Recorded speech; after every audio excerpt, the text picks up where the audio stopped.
no frontin', no frontin' allowed, no frontin', no frontin' allowed, no frontin', ain't no frontin' over here. What you say? And ain't no frontin' over here, no frontin', no frontin' allowed. I don't think you hear me clear. Ain't no frontin' over here. How many times I gotta say I'm the truth? Real deal, why these other rappers lie in the booth? I'm in the lab with a pen and a pad, writing my ass off. Sick with the flow, boy, I stay with a bad cough. Nah, it ain't contagious, more like outrageous. Got a catalog of rhymes, you could turn the pages. Never shine a light on me, cause I don't need it. Pictures in my crib of me everywhere, I'm so conceited. Nah, they just gifts from friends, fans, and family. And I still get respect from people that can't stand me. The proof is in the pudding, cream rise to the top. It takes more to have a city on lock than just rapping. Nut riding and jaw jacking is at an all-time high. Miss me, keep passing me by. Name dropping just to get you some props. That shit, it really needs to stop. This is where I think in the plot. It's no frontin' now, no frontin' allowed. I don't think you hear me clear. Ain't no frontin' over here. It's no frontin', no frontin' allowed. I don't think you hear me clear. Ain't no frontin' over here. Now step back, give me room. Step back, give me room. Step back, 50 feet. Step back, 50 feet. I came here for no frontin', just to say a little something about the skills I possess and the beats that's thumping. Thoughts stay pumping, adrenaline running. I articulate my words forever. It's so stunning. Ink stay jotting, haters still plotting. The rhyme still slick and the track stay knocking. Say I'm on the product, leaving the game stuck. Think you beating me one-on-one? Yeah, well, good luck. I'm that cat that'll jam you up. Stick it for your own track, then turn around and demand the cut. Shit, I'm crazy like a random nut. I blind date that ass, yeah, they call me Mr. Stand 'em Up. I can tell by the look in your eye that your bitch made. Not fast on your feet, nor quick like a switchblade. I'm a hand grenade, I'm blowing the spot. The tick and the boom, the Legion of Doom. Click, clack, clear in the room. Boom. No frontin' allowed. I don't think you hear me clear. Ain't no frontin' over here. It's no frontin', no frontin' allowed. I don't think you hear me clear. Ain't no frontin' over here. Now step back, give me room. Step back, give me room. Step back, 50 feet. Step back, 50 feet.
there's no such thing as time when we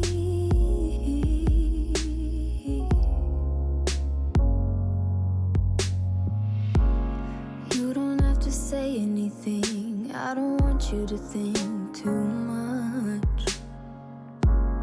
Let our bodies soak in the sun. Yeah, there's no need to run, no rush. You're my caffeine in the morning. Got me feeling like I'm on top of the world.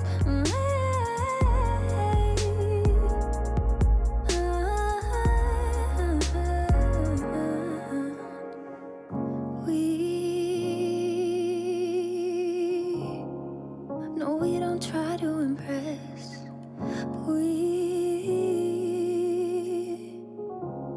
Baby, we're not like the rest. Oh, just sitting on the steps outside. This stillness frees our mind.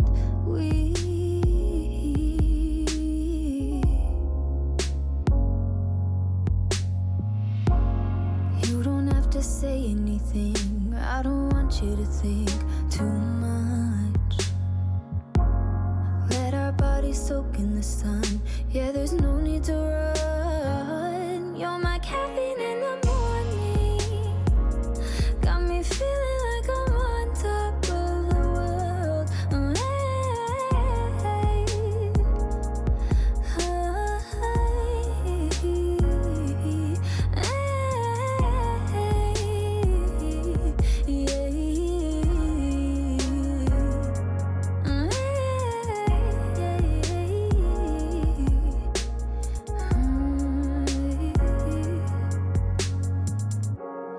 You don't have to say anything. I don't want you to think too much.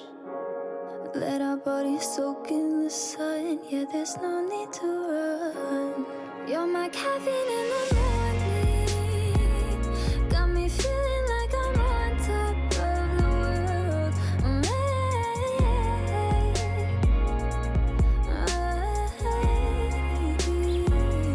You're my caffeine in the morning. Got me feeling like I'm on top of the world.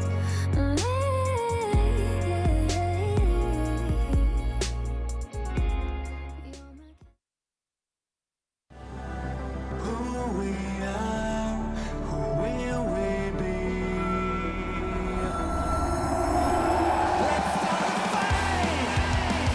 ASL 시즌 9 Reflection.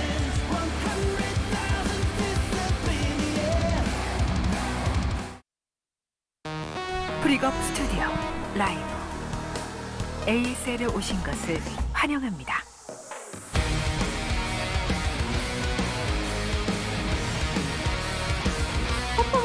Hell yes, we're back again. Day 2 of the ASL starts now.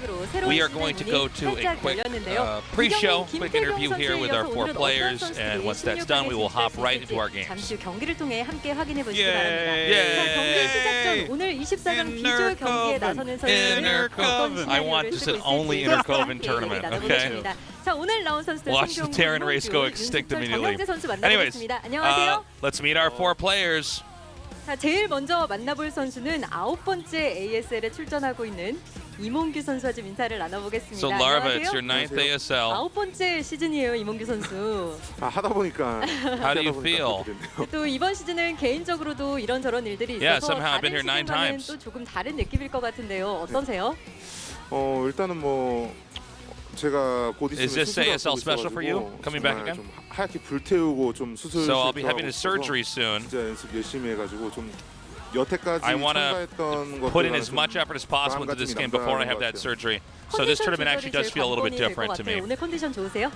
네, So you're 잠도 feeling more 충분히 determined 잤고 now? 뭐 연습도 충분히 했기 때문에 Yes. 경기하는 데는 And my 크게 condition's 지장 없을 것 pretty good. 이 부산 I 예선에서 practiced 거의 hard. 2시간 가까운 길고 I 긴 think it's gonna be a 테란전을 good day for me. 기다리다가 지쳐서 잠드신 모습을 So I heard at the 봤어요. Busan qualifiers, 기다리면서 좀 어떤 생각하셨어요? while you were waiting for your turn to play your 진짜 match, 너무 피곤했었거든요. there was a 2-hour TBT you had to wait on. 못 잔 상태로 What was going through your mind then? 뭔가 Yeah, I was getting pretty tired. 풀 컨디션으로 So I got to the 갔으면 qualifier. 기다리다가 좀 지루해서 경기가 좀 I didn't 경기 sleep well the day before that.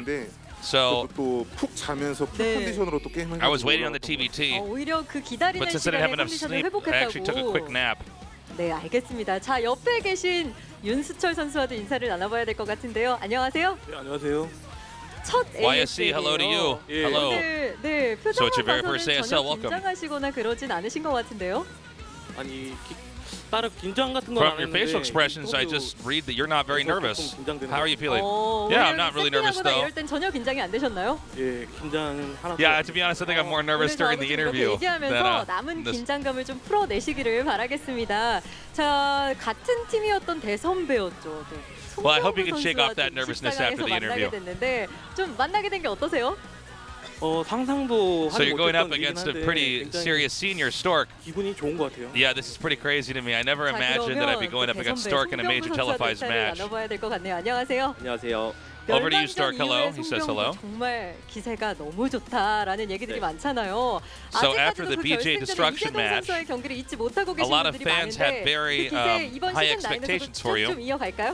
You had a big match against Jaedong. 집에서 하다 보니까 잘 됐던 것 같은데 저도 오프라인 Some people are really hoping that you're going to have great performance today. 살짝 긴장되는 게 있고 Yes, but that was an online tournament. It's a different beast. 오늘 저한테 대회 I think playing in a live match like this in a studio is quite different. 무관중일 뿐만 So, 아니라 I'm a little bit nervous. 후배였던 윤수철 선수와 또 이렇게 같은 조에서 경기를 펼치게 되셨잖아요. 네. 멸망전 당시에는 잘하는 선수다라고 칭찬을 하셨더라고요. So you're facing your old 좀 teammate. 어떤 후배였나요? 못한다고 할 수는 없잖아요 그때. 근데 실제로 잘 하고 When you guys were teammates, what kind of player was he? 많이 그러니까 적응 못하는 모습을 보여줬는데 수철이는 Well, I can't really say that he's a bad player. 잘 했으면 좋겠어요. 같은 조지만. 네. 네, 또 같은 팀이었던 선후배로서 좀 서로 격려하는 모습이 보이는데 자 마지막으로 A lot 정영재 of players 선수와 who 좀 play in 인사를 their first 나눠볼까요? 안녕하세요. ASLs 자, get 벌써 eliminated 3번 quickly. 연속 Over to you, ASL 24강 JYJ. 진출에 성공하셨습니다. This is your third 지난 consecutive 시즌에는 ASL. 아쉽게 24강 문턱에서 좀 좌절을 하셨는데 Last 이번 season, 시즌 좀 느낌이 다르신가요? You were eliminated in the round of 24. 시즌에 솔직하게 1티어 What is your anticipation coming into this ASL now? 이번에도 1티어 Yes, I remember. 네. The tier 1 and tier 2 players are really strong. And again, I'm in the same situation here now. The tier 1 and tier 2 players. Look, everybody looks really strong. It's going to be tough for me. 막상 경기에 들어가면도 자신이 있다는 말씀이시죠? 네, 게임을 좀 많이 했어요. 그래서 자신은 있는데 잘 될지는 해봐야 As long as you enter the games, 또 though, 그 연습하는 데 있어서 you 큰 said you're confident. 동기부여가 됐던 게 아무래도 Yeah, I put a lot of 송병구 practice, 선수가 in- 있어서이지 않을까 하는 생각이 I'm feeling 들어요. confident. 예선에서도 좀 뼈아픈 패배를 안겨줬던 선수와 24강에서 만나게 됐는데 so Stork is, 오늘은 좀 다른 facing off against Stork has to be a very 이야기 기대해봐도 motivating thing 될까요? for you. I mean, he's the one who eliminated you in qualifiers. 네. 오늘 Oh, I actually forgot about that. That's right. 해보겠습니다. 네, 기대하도록 하겠습니다. 자, 그럼 지금부터는 이 guess, 팬분들이 게시글에 anyways, he says 남겨주신 he's just gonna play 질문을 his 좀 game. 전달해 드리도록 하겠습니다. 자, 먼저 이몽규 So we've got some 선수 questions from 마이크를 the 좀 fans. 받아주시고요. Going to you first, 경기 Larva. 상대가 윤수철 선수예요. 강력한 도발 Your first 한마디를 원하는 opponent 분이 is 계셨는데 YSC. 아무래도 시즌이 거듭될수록 이몽규 선수가 People are 약간 curious 도발을 to hear some trash talk 조심스러워하시는 from you 느낌은 to 있었는데 YSC. Will you indulge us on that? ASL 대선배로서 윤수철 선수에게 한마디 해주시죠. As an ASL senior, is there anything you want to say to him? 생각을 안 하고 왔어요. 그래가지고 뭐 그냥 염두에 없습니다. 제 머릿속에. I'm not worried about him much. 오로지 I wasn't 승자전만을 even making 생각하고 him as a 있는 factor. 이몽규 선수라고 대답을 받았는데 윤수철 선수도 한마디 해주셔야 될 것 같은데요. 저도 So YSC, over to you. 부분 같은 Do you have any 경우는 준비를 response? 굉장히 많이 했기 때문에 괜찮을 것 같습니다. 예. 서로 별로 I prepared a lot. 크게 I think I'm going to be 염두에 두고 okay. 있지 않네요, 상대를. 자, 윤수철 선수에게는 이런 질문이 올라왔습니다. 외모에서 오는 포스에 걸맞게 산적 왕이라는 별명이 굉장히 잘 YSC, due to your 어울리는데 appearance, 본인이 직접 지은 별명인가요? you've been 이거 같은 nicknamed the 경우에는 king of 시청자 팬분들이 bandits. 네. 지어주셔가지고 저도 굉장히 뭐 No, my 만족하면서. 이 viewers, 정도 캐릭터는 괜찮다 when I stream, 그런 생각으로 my fans 받아들였습니다. made that nickname. 어떤 분들은 이몽규 선수와 이미지가 살짝 I like it. 겹친다고 말씀하시는 분들도 있는데 약간 본인이 독보적이라고 좀 주장하고 싶으신가요? A lot of people are just talking about the image overlap here between you and Larva. 있다고 생각해서 제가 좀 더 괜찮지 않나. I think my appearance is more natural than Larva's. 있으시네요. 자, 다음은 송병구 선수입니다. 이 송병구 Where do 선수와 you 인터뷰를 start? 하면 항상 이런 질문이 올라옵니다. 뱅피셜. Whenever we have an interview, 듣고 싶다 이런 질문이 올라오는데 이번 The 시즌 community 뱅피셜로 says 수월한 시즌인가요? 어려운 시즌인가요? 라는 bang 질문이 fisher. 올라왔어요. 사실 선수들에게 수월한 I 시즌은 think what we're 없겠지만 trying to say is like 그래도 sometimes he 송병구 선수의 predicts the future 개인적인 pretty well. If he says 의견이 something's going to happen, it 궁금하신 것 happens. 네, And so 매 the 시즌 fans 뭐 are 항상 asking him to 어렵고 say. 좋은 성적을 거뒀던 적이 제 ASL. I think every he says I think every season's very difficult. 그리고 I've never really had great 김태균 선수나 이제 results. 다른 선수들이 워낙 이제 다시 복귀하기도 했고 잘하는 선수들이 많이 올라와가지고 힘든 시즌이. Especially with other Protoss players like Bisu coming back. 알겠습니다. 자, 정영재 It's gonna be 선수에게 very tough for 마지막으로 me. 질문을 드려보겠습니다. 또 든든한 Okay, over to 직원분이 JYJ. 계시잖아요. 자, 여자친구이신 추라미님도 스타크래프트 정말 좋아하는데 응원해주고 계실 Your girlfriend 그분께 is also a 한마디 big StarCraft fan. 부탁드린다고 합니다. She must be watching right now. Do you have anything to say to her? 원래 경기장을 같이 오고 싶었는데 사정이 있어서 못 왔는데. Actually, 지금 she's. 응원하고 있을 텐데. She wanted to come to the studio, 딱히 할 말이 안 but she wasn't able to make it. 긴장돼서. So I hadn't really thought of anything to say. 아니 아까 제가 오늘 경기 어떤 I'm 것 actually a little 같냐고 bit 질문 nervous, so 드렸을 I 땐 can't 전혀 really think 긴장 of 안 anything to 하시더니 say. 여자친구분 얘기가 나오니까 갑자기 쑥스러워하시네요. 자, 응원의 You said 힘을 earlier you 받아서 weren't 오늘 nervous. 경기를 잘 해나가시리라 생각하겠습니다. When I asked about your girlfriend, now you are nervous. 남겨주신 재미난 질문이 있어서 조금 더 추가로 질문을 드리고 싶은데 이몽규 선수와 윤수철 선수의 외모 때문인지 이 나이가 잘 가늠이 되지 않는다는 분들이 Because 계셨어요. of YSC and Larva's appearance, 이몽규 선수가 a lot of people are confused about who's older, who's younger. 94년생, So can we confirm your ages here? 94년생. I was born in 윤수철 wait, 선수는 예, 저는 1994. 28살입니다. 예. 송병구 선수 왜 웃으세요? Oh, okay, and 웃으세요? he was born in 같은 팀 1993. 생활할 때 수철이가 되게 어렸거든요. 네. Why are you 근데 laughing, Stork? 이게 연도 얘기할 때 수철이가 저는 어릴 줄 알았는데 홍규가 더 어려가지고. 이몽규 선수가 94년생, I thought YSC was younger than Larva. 93년생. 어쩐지 저는 굉장히 동생 Now I 같더라고요. realize that Larva's younger than him. 귀엽지 않나요? 예, He's 이미지가 right. That is 진짜 funny. 귀엽거든요. 근데 사람들이 이제 수염 기르고 해가지고 그러는데 수염 밀고 하면은 되게 네. 귀여워요. 근데 이런 질문도 있었어요. 수염을 길러야 한다면 송병구 선수 It's the 누구처럼 beard, he 기르고 says. They look older with the beard. 싶으세요? But I imagine if they don't have the 저도 beards, they 한번 both look 길러보고 really 싶은 마음이 cute. 있었는데 안 나더라고요. 근데 기르면 저는 So 홍규처럼 whose beard is better? 깔끔하게 이제 네. 약간 서양 I've 스타일로 thought about this 약간 already. 이렇게 망나고 이게 Excuse me, I hadn't thought about this, but if I had to pick 약간 one, 제야의 고수 같은 네. 윤수철 선수보다는 예, I would go with 턱에는 Larva's 이제, beard 예, here. 털도 좀 관리해가지고 좀 The correct 깔끔하게 answer was supposed to be 하고 싶은데 Tase's beard. I was waiting for that, but okay. 보니까 되게 멋있긴 해요. 포스 있고. 네. 정영재 선수는요. 좀 He's 수염에 talking 대한 about 로망 how 없으세요? YSC's beard is a bit 둘 unkempt. 중에 어떤 What about you, 분의 JYJ? If you had to grow a 수염이 beard, 더 whose beard is 스타일이신가요? better? 여자친구한테 한번 물어봤었는데 네. 잘 때 밀어버린다. I'd have to ask my girlfriend first. 절대 저는 아예 용납하지 생각이 않겠다고. I actually was talking about this 알겠습니다. before. 자, 오늘 네 분도 멋진 경기 기대하겠습니다. 인터뷰 She says I'm not 고맙습니다. allowed to have a beard. All right, that does it for our interview. ASL 시즌 9 잠시 후에 We're off to a great 16강에 start here, 진출할 Artosis. 선수들이 가려집니다. 경기를 통해 was 끝까지 함께 dynamite 해주시기 interview. 바랄게요. Dynamite interview 지금까지 there. 이영경이었습니다. All right, guys, quick video, then we start the show. ASL 시즌 9 Reflection.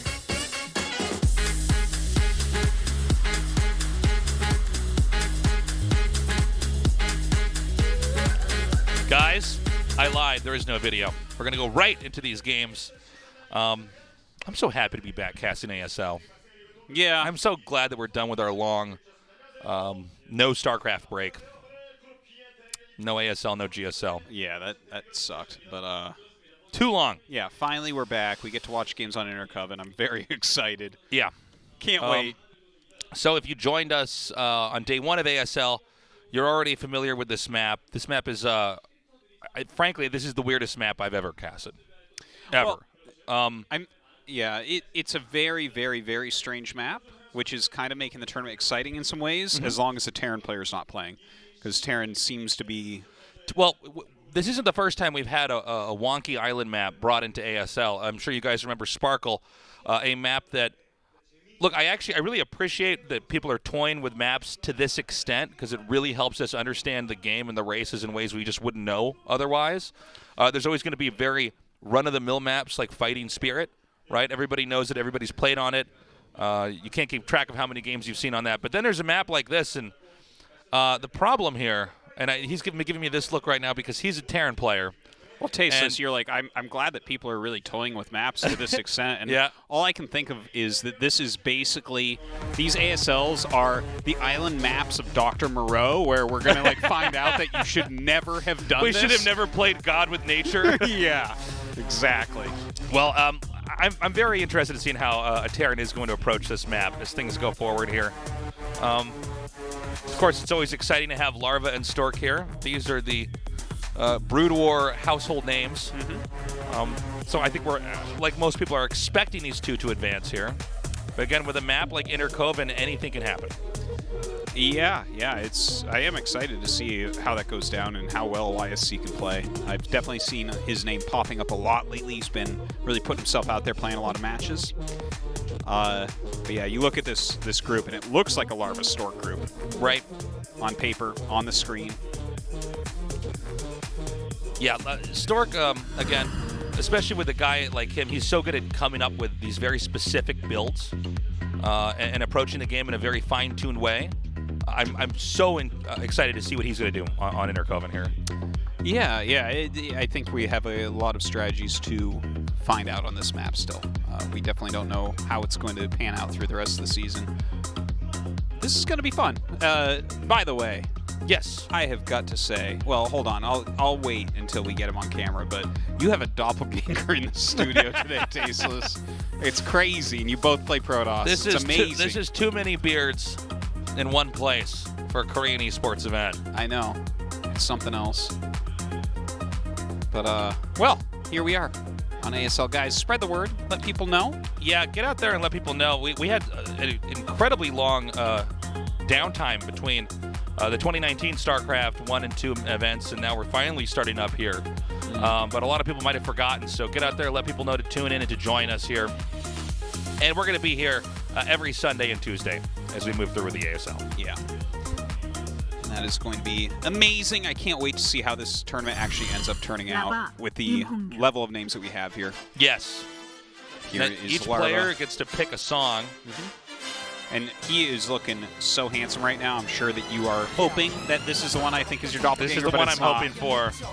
But you're telling me I look like the other beard here? Yeah. This makes me sad, Artosis. I've always aspired to be like Larva, to look like Larva.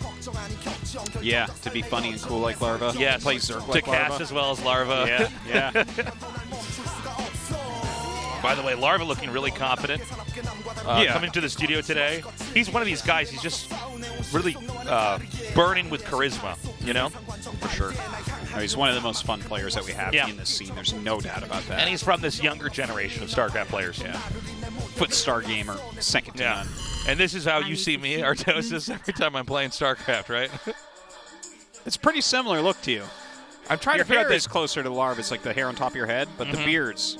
I mean, he have very similar beards.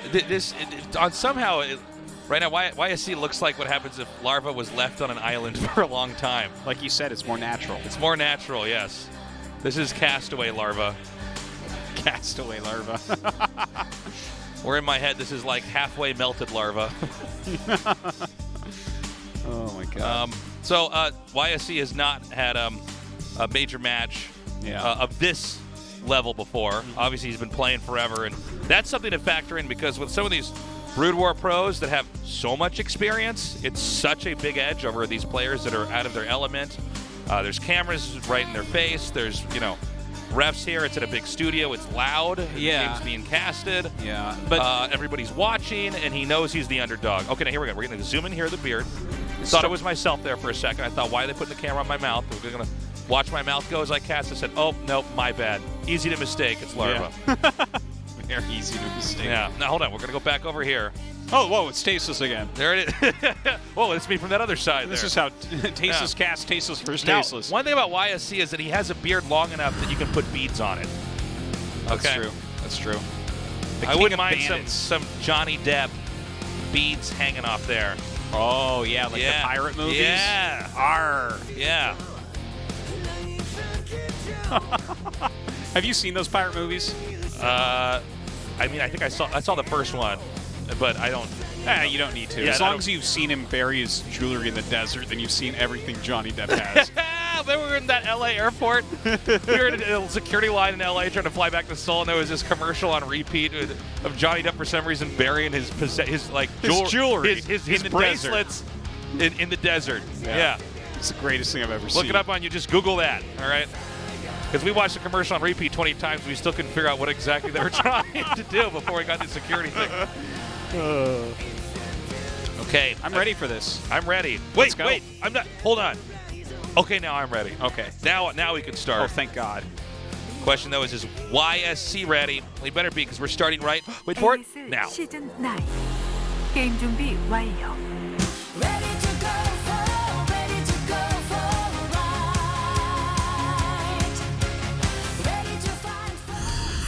이너코분에서 게임을 시작합니다.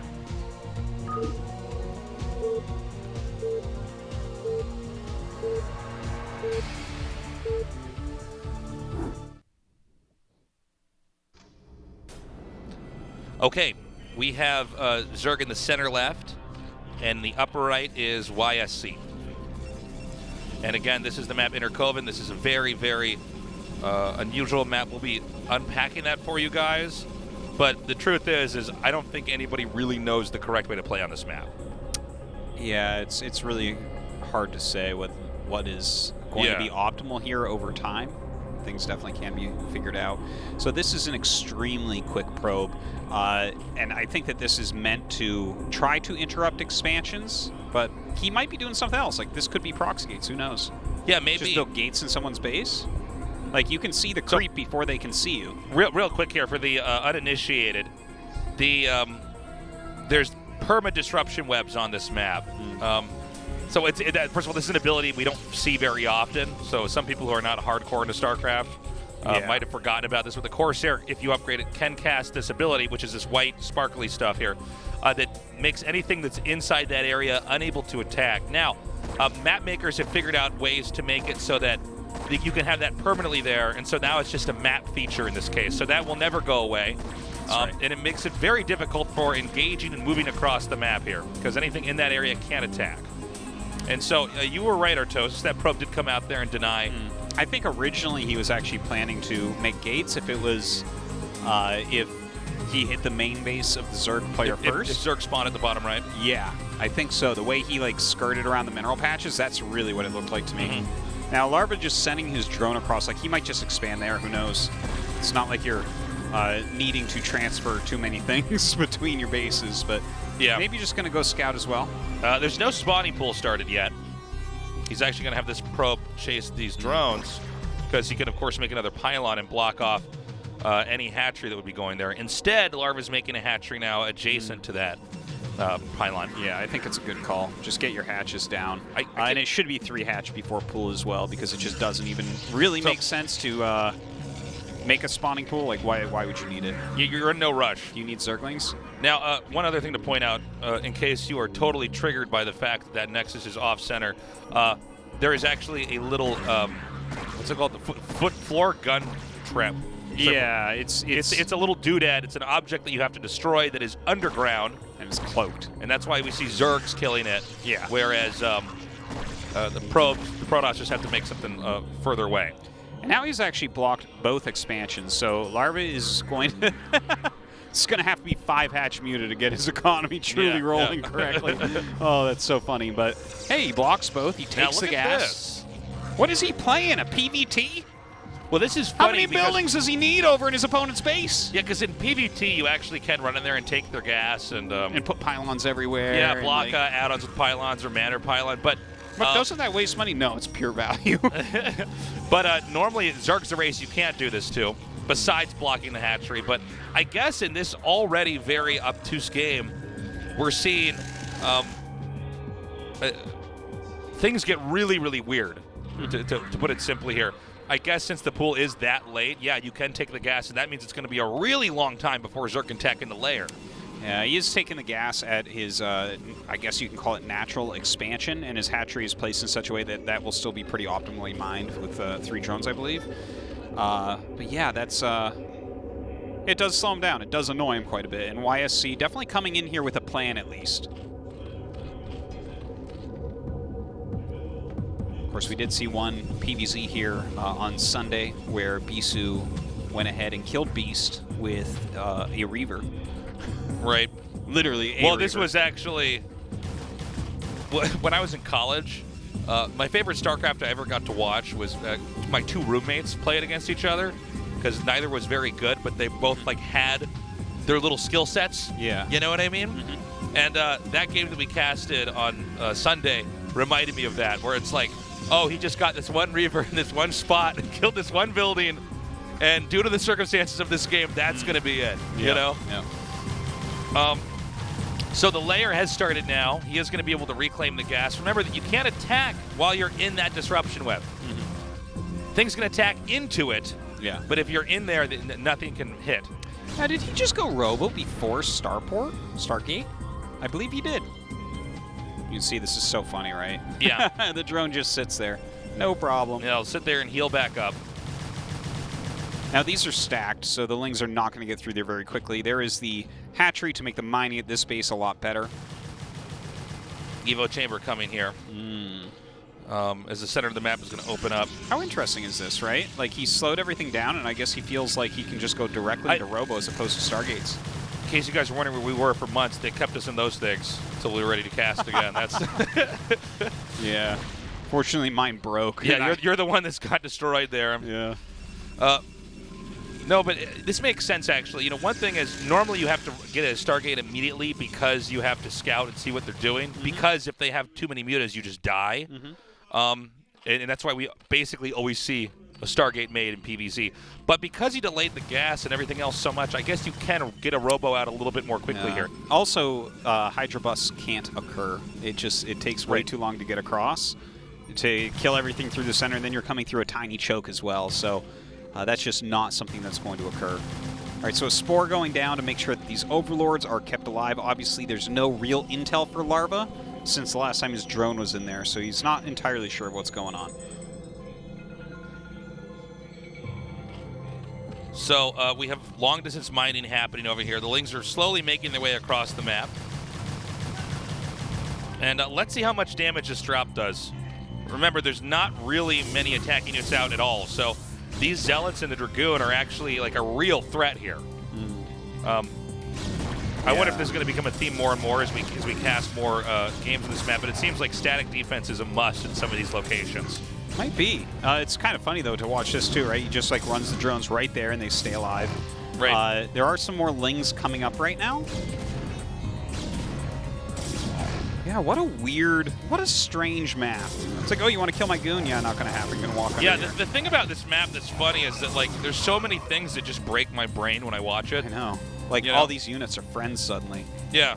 The idea of just being Look at him walk that completely around, adjacent to an enemy unit and knowing that if you both stay there, you will never attack each other and do damage. Yeah. Oh, the mutas are out. Goodbye, Dragoon. Yeah, now even though the animation puts that on top of the Mutalisk, the mutas are in fact over it. They're air units. Air units are not affected by Disruption Web. Yeah, that's right. That's the right way to say it. Yeah. It can be a little bit confusing here, but...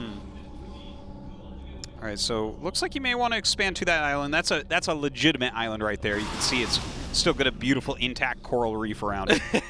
Yes. But trust me, once he expands there, it's all going to die when he touches it. Yeah. All right, so a couple Scourge coming up. I like YSC's plan so far. This is a fun game. And, you know, in this matchup, it's actually very even, the stats. Like I was talking about, I went through the spawn bank and looked at the stats, and this matchup, at least, had nice and even ones. So don't really know which way that this map is going to end up going. Whoa, he got the drone! Yeah. Whoa! That probe was around for a long time. Whoa! Oh, we got another drone! Trouble! So, a lot of this game may come down to the... Oh, beat me to it. I was going to say, if the Scourge can actually connect on top of the Corsairs, or if the Corsairs win the fight and kill both the Scourge and the Mutas. Well, he's on 2 Stargate Corsair, right? So that is a pretty plus big one deal. attack should be done as well. I gotta say, I liked what Beast was trying to do, even though it totally didn't work against Bisu, but the fact that he went double Spire to keep carapace upgrades going and rushed up towards Hive. Right. We don't see that from Larva, though. He's made a lot more hatcheries. Just kind of a bigger macro play from him. Is he going to go for carriers? Oh, you mean YSC? Yeah, it's a fleet beacon. Well, you need the fleet beacon for +2 attack on your Corsairs. Oh, that's a good point. Yeah, if you don't get +2 attack... +2 attack is generally not a thing you ever get in StarCraft, but I guess that's on a true. map I like hadn't thought of that. This, though, yeah. And what if he wants to make even more disruption webs? You know what I mean? Yeah, maybe that's how he wins the whole game. He just blankets the map with D-Web. If you put some disruption webs over those disruption webs, you won't even be able to see under them. How angry do you get when you play a Protoss player who surprises you by having disruption web on your army and then you lose the game? Well, I never lose the game to that. Never. Because it's like never not lost, that good. Never lost a game, though, your whole life? Yes, Artosis has never lost a game in his whole life. To D-Web, you've never had I probably have. I've lost to everything tasteless. That's the story of StarCraft. There isn't a thing that I haven't lost to, okay? Yeah. So, Protoss is continuing to grow here on the map. Now, one thing that we got to point out is that in some ways, a late game Zerg air army, I think in a lot of ways is actually better than the Protoss air army. Like if you have Devourers, okay. Things like Ensnare and Plague are very strong here. If you can get Plague there, Ensnare definitely helps. The Acid Spores are amazing, and you're really right. If you can get Defilers nearby, it can screw up the map completely. Psystorm is very strong as well against the Zerg air army, but it can be dodged, you know. Yeah. You're staying pretty quick. It's going to be a lot of storms before you've really killed that army. Sure. Yeah, that's an interesting point. But, you know, Protoss does have some funny weapons in there as well against Zerg. Maelstrom, of course. I actually wasn't even thinking about that. Huge one. Good call. So if the ground units can get in there, obviously it has feedback as well, which is helpful. You know, another thing, well, it makes me wonder, like, with, hold on a second. Is he actually going to try to push in here? He can't, but... This map is so funny. Yeah, this is becoming a very interesting game right now. As much as we're kind of having fun making fun of the map because it's so crazy. Right. Like, you look at this game, and if you are not interested in what's going on here, do you even have a pulse? So the Hydras are now moving down on the map here. Such a funny little group of Hydras. Yeah, it seems like it's the right number. So does Zerg just want to keep teching up into Devourers here? Or is the idea that you're going to try to go into drops? I'm just curious what direction this game's going to go in. You know? Ooh, here's the problem. This is, you have to split your mutas perfectly here. Corsairs are ridiculously good at this point. And he's going to have +2. I imagine that he's getting +2 Carapace Larva is. Definitely seems like something that would be very important. Double Robo Reavers at this point. There's the Queens. Okay, so I love it. Queens, they used to be one of the joke units in the game, right? You know, when an RTS first comes out, everybody's scrambling to try to figure out what's good and what they should make.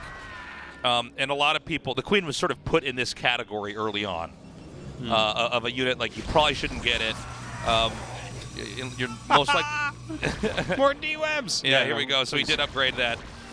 So that's not the perma D-Web on the map. That's actually being cast from the Corsairs. But to what I was saying earlier about the Queens, as time passed, the Queen has become more and more of a viable unit in certain situations. Yeah, people are really getting creative with it because of this ability right here. Ensnare, in moments like this, it's incredible how much it actually slows units down. Yeah. And because of stuff like that, if you get a good Ensnare and a good Engage, you can kill off the entire air army, and it completely knocks the Protoss into a position where it's almost impossible to recover if they lose their entire air army. You're definitely right about that. And Ensnare is very interesting. Spawn Broodling can be very good as well against Protoss. It's not going to be used against Reavers, obviously, because it can't be. Yeah. Templars it can hit Templars, so that can be useful. The problem for Spawn Broodling is it costs too much mana. It's 150. Well, it costs a lot, but that's actually what you use Queens for against Terran. You don't really use them for anything else. Oh, that's right. I guess if they're doing that mech style, you just stay back and spam down tanks. Yeah.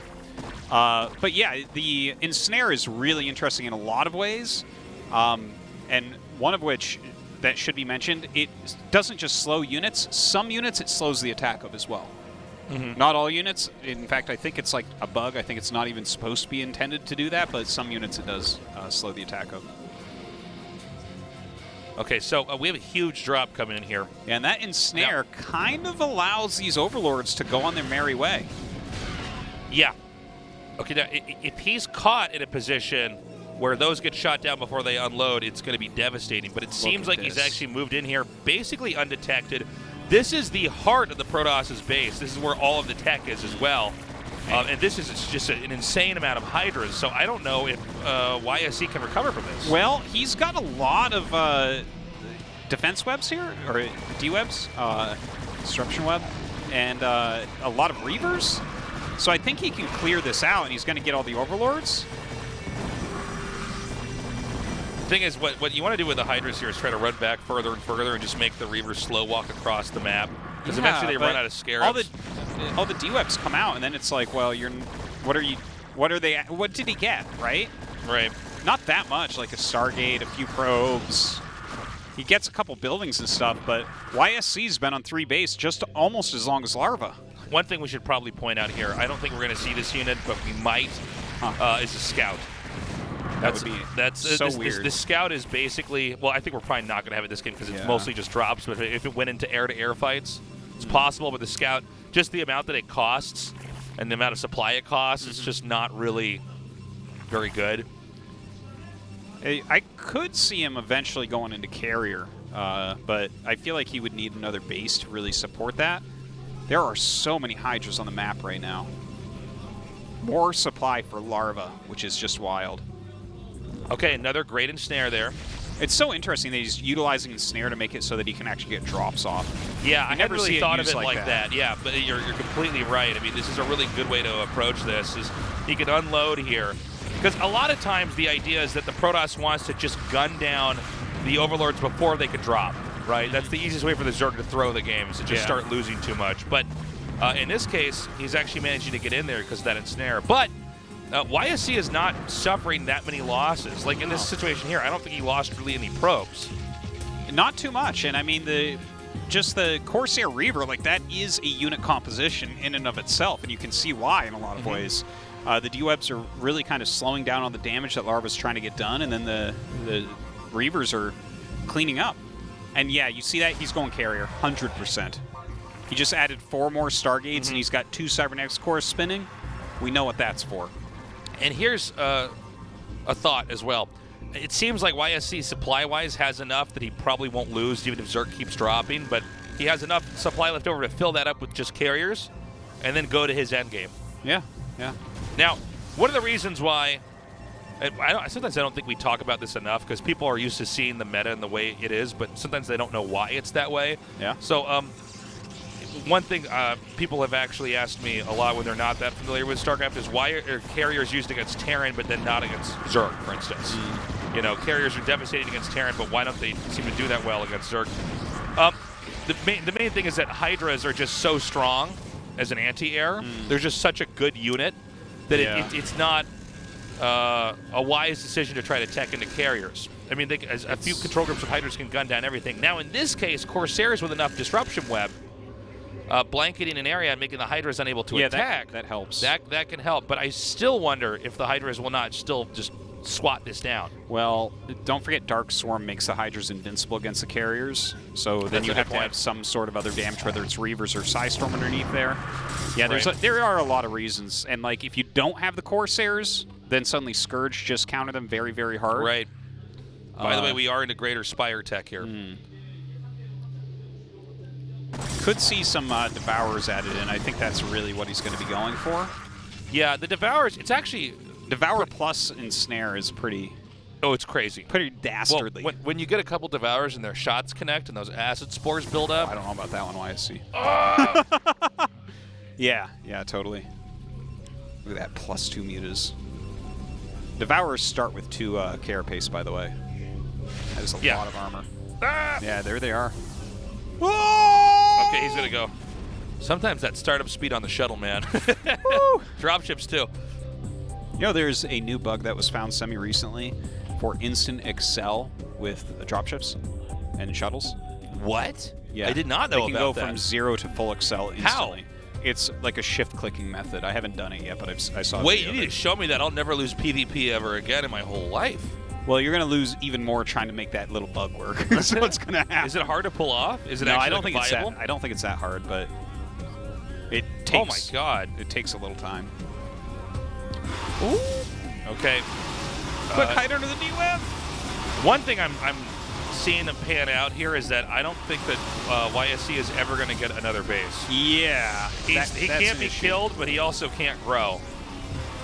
You can see that ridiculous armor doing so much work here. But the Corsairs are very highly upgraded.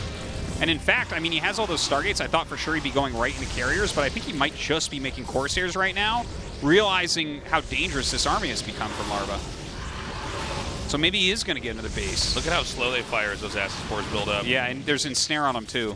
These are just some goopy Corsairs. Yeah, it looked initially like the Corsairs might win the fight, but once a few of those acid spores build up, that's it. And from here, I just don't know that the Protoss is ever going to come in here and wipe out any specific part. I don't think he has enough to do anything anymore. That's it, GG, yeah. If he had like one more base, I think he could have had something happen. I enjoyed the early he's like game. laughing right now.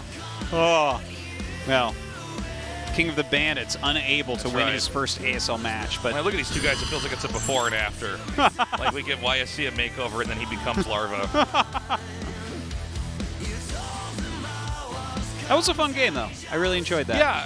I think YSC played pretty well, too.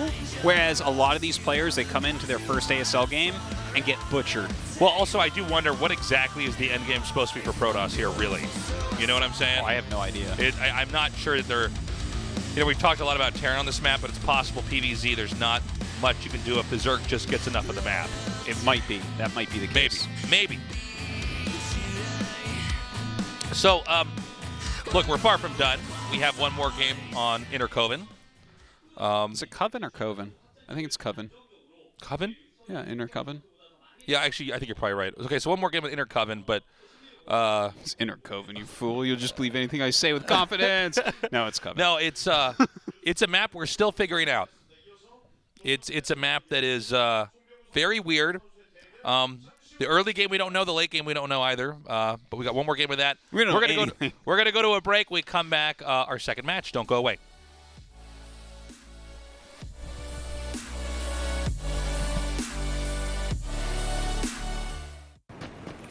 울트라 기어로 부드럽게 이긴다. LG 울트라 기어 게이밍 모니터. 짜릿함이 마칠송 사이다.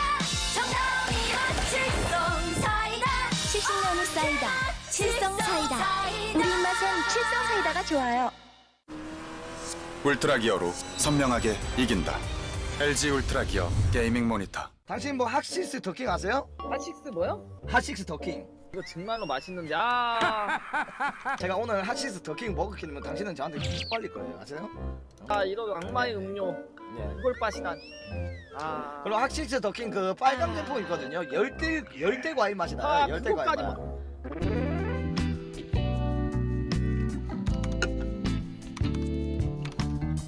자신 있으세요? 울트라 기어로 선명하게 이긴다. LG 울트라 기어 게이밍 모니터.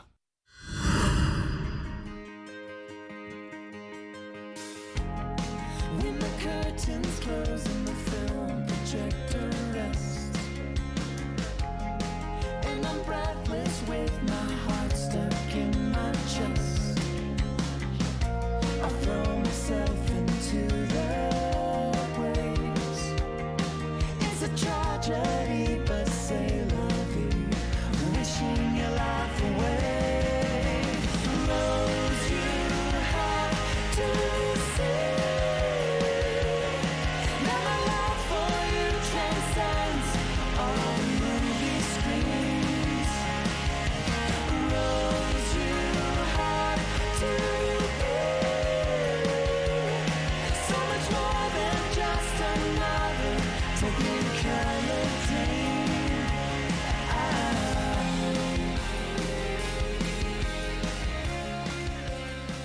ASL Season 9 Refresher.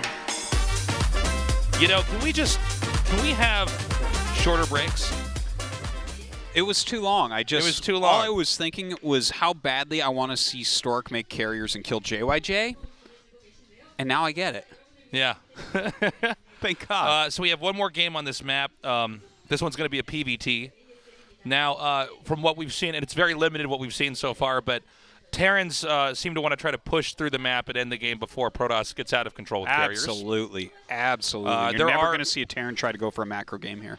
There are always matchups in RTS games where one race is burdened with ending the game before the other race gets out of control. And in this case, in this matchup on this map, that's what we're going to see here. Protoss want to drag it out. Matchups, basically. Yeah, I think that's fair. Yeah. It's a timing attack race. Yeah, you have to get in there and end it. Same with PVZ. It seems like nowadays, if you don't just kill the Zerg, I mean, I'm talking about in a ground game here, like Fighting Spirit, for instance. It seems like the Zerg will just get out of control. Yeah. Zerg is, with the exception, of course, of mirror matchups, Zerg is always designed to try to outlast and overwhelm. Yeah, absolutely. Fits in with the lore of the game. And then Protoss is in between. They got one matchup where they try to be like the Zerg, and they got one matchup where they got to be like the Terran. So, we have Stork here. Stork is in good shape. Yes. He's been playing quite well over the past year or so. And this map is really his kind of map when I think about it. Stork is one of the greatest carrier players of all time, I would say. Very, very strong in that way. He seems to me like a player that will never drop a game on this map in a tournament. He also built his career having some of the most fine-tuned, intelligent builds ever. Yeah. A lot of times, historically, he's regarded as the fourth best player. Yes, he is. In the world.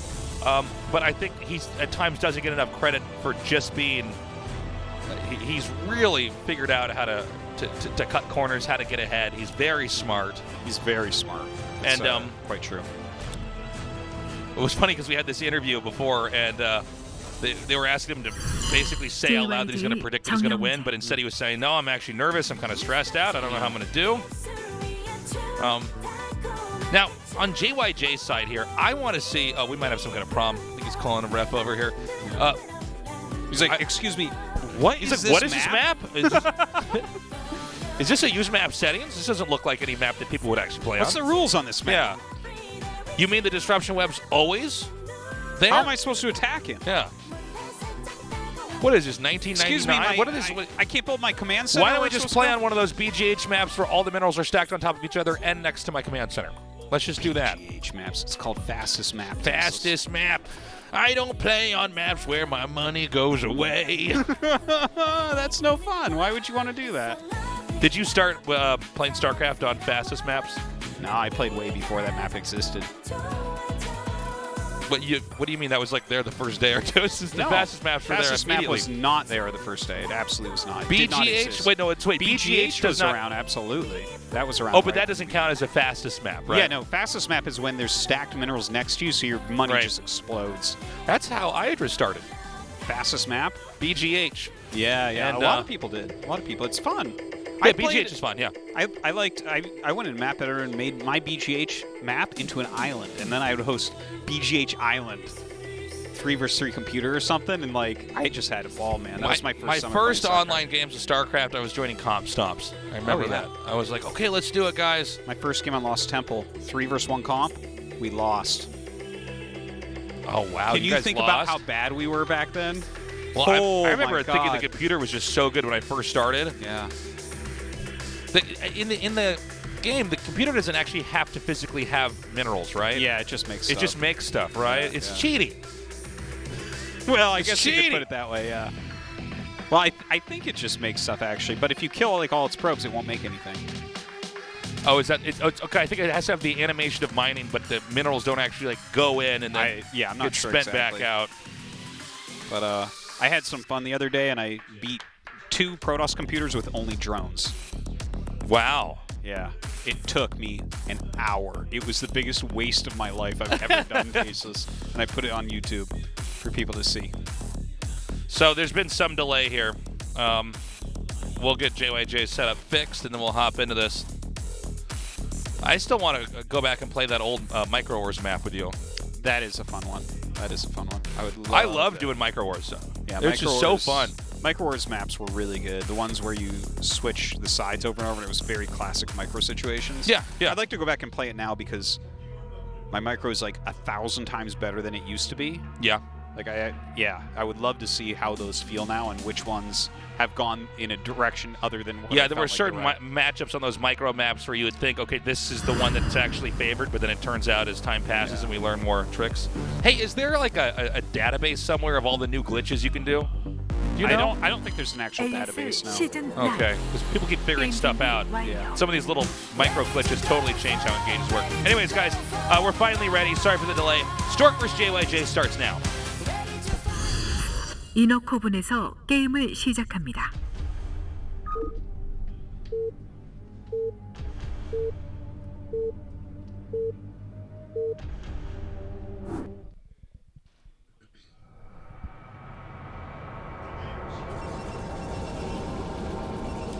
Okay, so we've got Protoss spawning in the bottom right and Terran in the center left. Yeah, this will be interesting to see what JYJ is going to bring to the table here against Stork. I wonder what a difference it would be on this map if it was a 2-player map instead of a 3-player map. Seems like there's a lot more things that could happen if it was 2-player. You know? 2-player maps always allow for, you know, certain very specific cheeses and stuff like that, but once you get to a 3-player map, a lot of cheeses just go out the window. You just can't open up with... Yeah, it's harder for sure. Yeah. Yeah, I wonder. Well, considering on the 3-player we don't have everything answered, yeah, it's like hard to even get my brain around how the 2-player would really change it. Yeah, so again, this map has a really high win rate for Protoss against Terran. Very hard to actually kill them before they get some sort of critical mass of carriers. And there's like no way you'll ever see Arbiter here. Like, this is a carrier map. This is always going to be a carrier map, and you have to use Goliaths to counter them. Or, well, I guess they're theoretically you could go like Marines or something, but you cannot use air units to counter the carriers, which is really the big thing. We talked about this on Sunday, but I just want to kind of reiterate it, that the carriers will dominate absolutely everything if you do not kill Protoss before they get to a critical mass, which would be around 6, likely. That would be the point where you're just like, okay, I can't do anything anymore. So we should point out that island maps started out in competitive StarCraft. They were much more straightforward. I guess the classic island map a lot of people played on was Dire Straits, but we started out with a lot of island maps, and eventually in the pro circuit, they just got phased out over time. I know WCG always had at least one island map in their pool, like Estrella, but it was the Korean scene that started phasing them out because a lot of pros would complain, and it seems like on most ground maps the game can actually be quite balanced and interesting. But you know, since Remastered came out over at ASL, we've been experimenting with more abstract maps. Yes. Because why not? If StarCraft's going to be around forever, we might as well just tinker with this. Absolutely. You know, the game's had 21 years of you know, incredibly intelligent RTS players studying it. Let's see what happens when we put out maps like this. And of course, in later parts of the tournament, you can veto maps. So if players don't like it or don't think it's fair, then you know it's not going to be in the later part.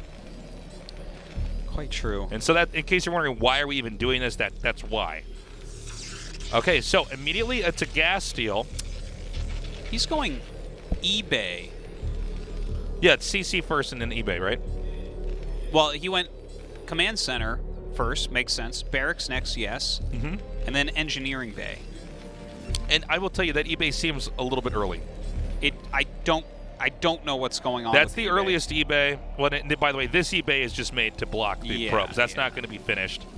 But yeah, I mean, thought it was a better spot to put it inside the mineral patches. I thought it was because it makes the workers go all the way around. But what in the world is he doing with that other eBay? The first thing that comes to mind with that eBay is like maybe he's going to float it. The second thing that comes to mind, maybe he was going to get attack upgrade for Marines or something. I think he'll float it, but we'll see. It's done and it's not off the ground, so I guess I'm wrong. And yeah, like, I mean, I don't know, man.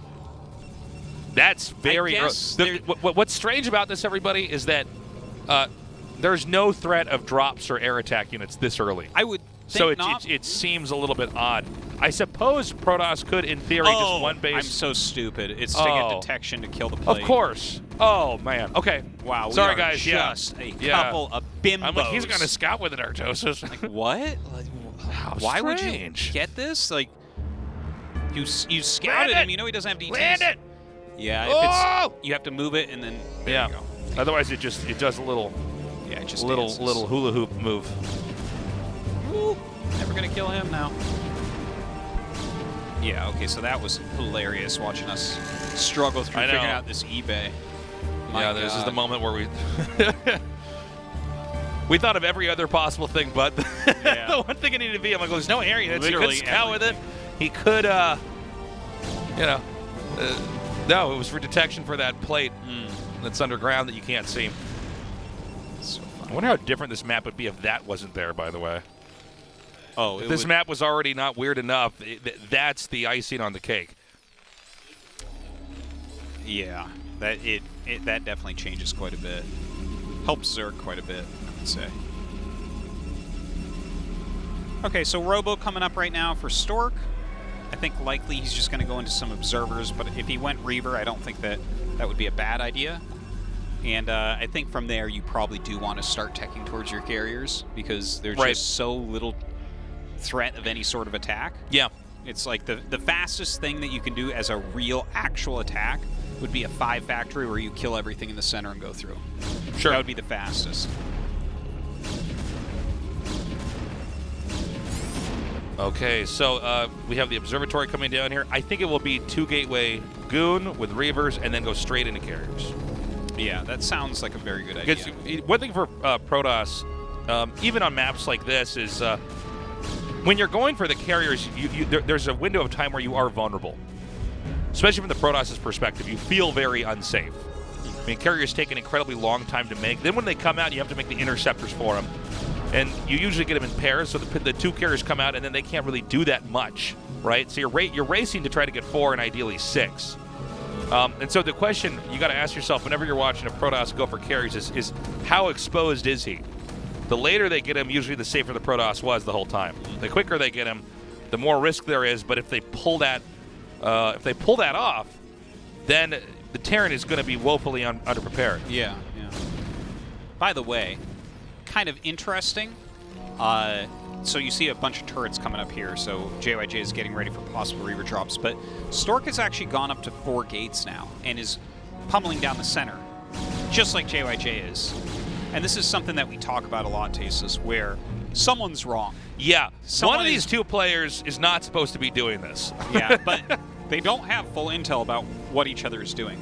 Now, Stork is going towards carriers. I feel like if you're going towards carriers, why would you ever knock down the buildings? You know, don't you want to slow your opponent as much as possible? I agree. I don't know the rationale for this. I mean, the whole idea with going carriers is that you want to get this insurmountable number of them, right? Because if you get up to, like, let's say you have 10 carriers, you are an unstoppable force. Mm-hmm. The mobility that you have, the just amount of damage you can do before the Terran can really react. I mean, there's definitely micro techniques on both sides, but you can obliterate locations with ease. And so, yeah, it just seems like it would only make sense to try to delay this and drag it out and not open up the center, which is what Stork's doing here. Unless Stork has a very counterintuitive way to approach this, which is just to try to actually. Oh my God, my eyes! Those. Well, this is glitching. Certainly going to surprise JYJ to see goons out here already. I think I see what he's doing here, because probably the current meta is so much about just going for carriers. Instead, he wants to actually surprise him by meeting him in the middle of the map, running him over. Yeah, that's exactly what he's going to do. Look at this. But he's not, dude. He's not even getting. He's just getting air weapons. He's not even making carriers. Yeah. So that makes sense. That's kind of funny though. If you figure out that this is happening, you can actually just pull back, make more units, and feel completely fine. Look at this. The center is so clogged. It's actually hard for Stork to get into where he needs to get. So he's coming down now. Now there's enough tanks. He might want to pull back after he snipes this last one. Oh no, excuse me. There's more Dragoons coming from the bottom here. Okay, I think the idea was actually pretty cool. He needs to get that tank. Okay, there we go. I think the idea was pretty cool. And I think this is barely going to work for Stork. The next round comes out, Terran's trying to push into something he shouldn't push. He's got 8 gates right now, so that is some serious gatage. Oh, wow. He does take that out. I think Stork should have waited just a little bit longer before he attacked into those tanks, you know? It was kind of a sloppy attack, but JYJ was out there, and I mean, the more you add tanks, the harder it's going to get, I guess. He's going to send probes with this. Oh, boy. Oh, God, he That's glitched him too soon. Okay, really good glitching on top of these tanks here. Yeah. Okay, he's going to win this fight. And I actually think this may cost Terran the game here. Yeah. Now, a very strange game we're looking at. Well, you know, we were talking a lot about how Stork is such a smart player, and this is being shown right here in the clear as daylight. He just knows, okay, this guy's going to push me, so all I got to do is just blind counter his pushing, you know? Yeah, and it seems like JYJ is not even reacting to what's happening. It feels a little bit dangerous, though. Like, yeah, your opponent's going to try to hit some sort of timing attack, but... What's that? What is that thing? He's clowning. Is that a flying protractor? What is that? He's goofing, man. Why do we see a scout right now? A what? A scout. Maybe he's just going to scout. Who's Scout? Is that the name of your new dog, Artosis? Why is it even called a Scout? When you think about it, it's like this is the last thing you'd ever use a Scout is a slow air unit that costs. Oh, that's true. So it is. It's for scouting. Yeah. You don't know what they intended. Hold on. The push is coming through here now. Our trusty Scout is doing... How much damage does that do? What is it, 5 on the ground? 8. 8 on the ground? I believe it's 8. Nerd. Isn't it? I think you're probably right. Oh, wait, no. Wraiths do 8. This thing does like 10 or 12. Oh, it does 8 plus 1. He does that plus 1 attack. It does 9, Artosis. Damn. That's a 9 damage Scout. Ooh. Raining hell from above. Yeah. That might be Mobo, the Scout hero. Is there a hero unit for the Scourge? We talked about this on some cast some point in time. Yeah, I can't remember. Maybe. All right, let's go. That's Stork flying that Scout right there. This Scout is so funny, too. You better still make Goliaths. Yep. Here we go. Yeah. 1 Goliath, the scariest thing in the world to a Scout. Something that hits air, the scariest thing in the world. Yes, to that's a Scout. true. Anything. Marines, terrifying. Yeah, one of the reasons why the Scout is so bad is its air-to-ground attack is total garbage. Yeah. Its air-to-air is quite good, but... it does a lot air-to-air. But it's a slow unit. Well, the real reason why it's bad is just because it's too expensive for its strength. Yeah, it's cost inefficient. It's actually, you can micro it like a Muta or a Wraith. Right. And it's like, it would actually be a pretty good unit if it was a little bit cheaper.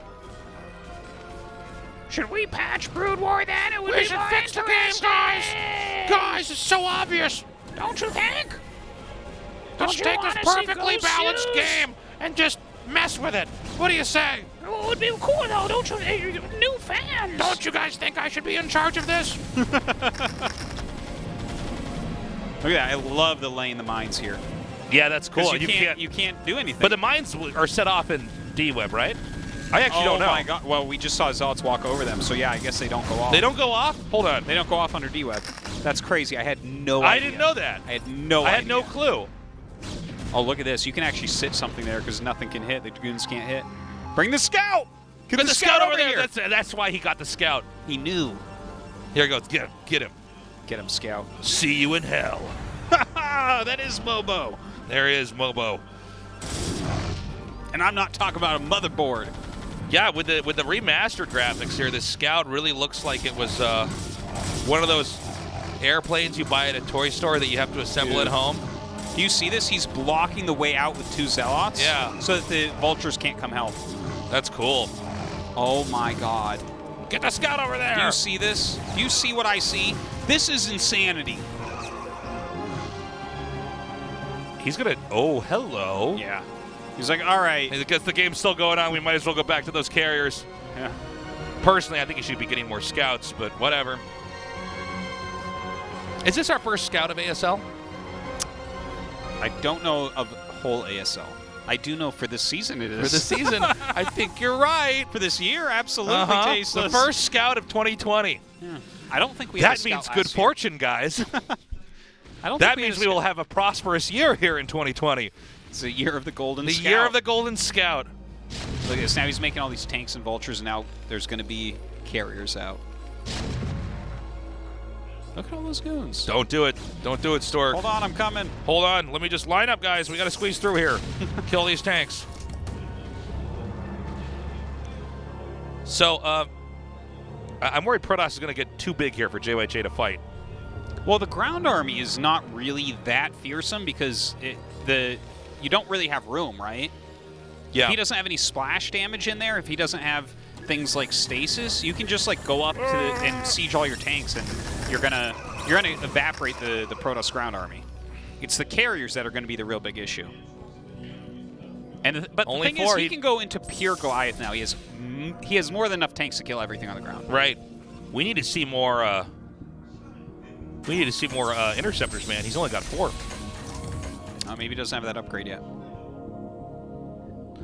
We can do a little history throwback. Remember when Draco beat Nada on Gaia, and he forgot the interceptor upgrade? And he still beat him. Basically the greatest, most genius Terran of all time. Mm-hmm. Yes. Interesting. Okay, hold on. Terran's in the middle now.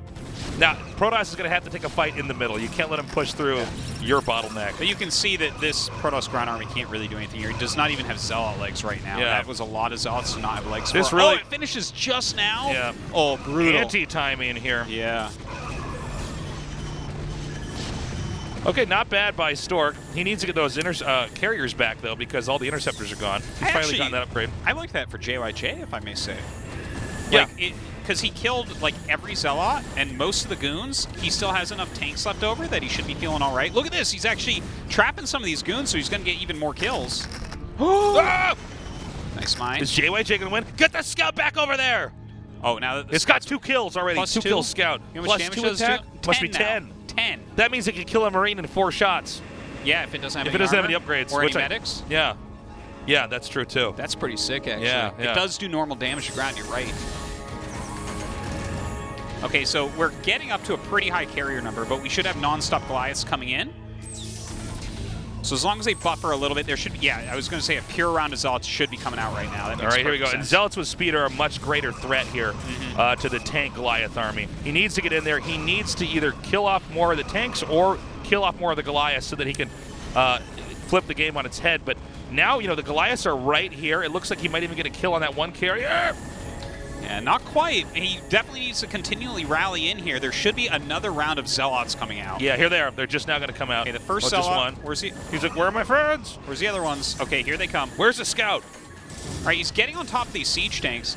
It's actually really funny. I think he's barely going to hold this off. I think I think you're right. I think that JYJ made a mistake, and it's the most insane mistake ever because I will never have said this before, but it was so obvious that it should be 8 Zealots in production. He should not have sieged the tanks. Yeah, that's a good point. Yeah. Which, you always are supposed to siege tanks because they're just going to give you much better damage output, but in this once-ever situation, it would have been much better to stay unsieged. And he would have cleaned those Zealots up if he had stayed unsieged. The tanks got, no damage off. Okay, he's gone back. He's remaking those interceptors, and I think you're completely right. It's a very understandable mistake. Yeah, though. Absolutely. I wouldn't have thought of that if I was playing. Yeah, yeah. But sitting here just looking at it, it's like, well, he should be only making Zealots. That seems like a move that only Flash would know to do, though. Yeah. He'd be like, of course. Of course. It's obvious to me. I had a dream about that 10 years ago. Yeah. It's like, okay, Flash, sick. Okay, pure Goliath at this point. Okay, this is where you smile in your heart as a Protoss player. You would smile about this? Oh, yeah. In this moment, are you kidding me? When I'm pushing back this Terran player who's like, I need more mech warrior units, and I'm just flying around the map. GG. I need more mech warrior guys. You smile and take a hike, kid. Get out of here. Your tiny coal-like black heart. I'm playing the alien race here. Okay, we've got all sorts of crazy technology. All right. Oh my. Stork goes ahead and wins, and we'll be playing Larva on Escalade coming up next. I really enjoyed that game because that really highlights why Stork is one of the greatest of all time. Is he just completely played counterintuitive to the meta. Yeah. And look, JYJ is really good, but he walked right into that trap.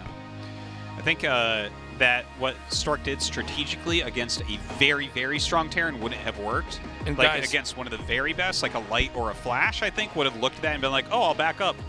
And I'll do 4 more rounds of units and go kill you, you know? And let's not forget, we saw a scout. We did see a scout. The 13th unit that Protoss has.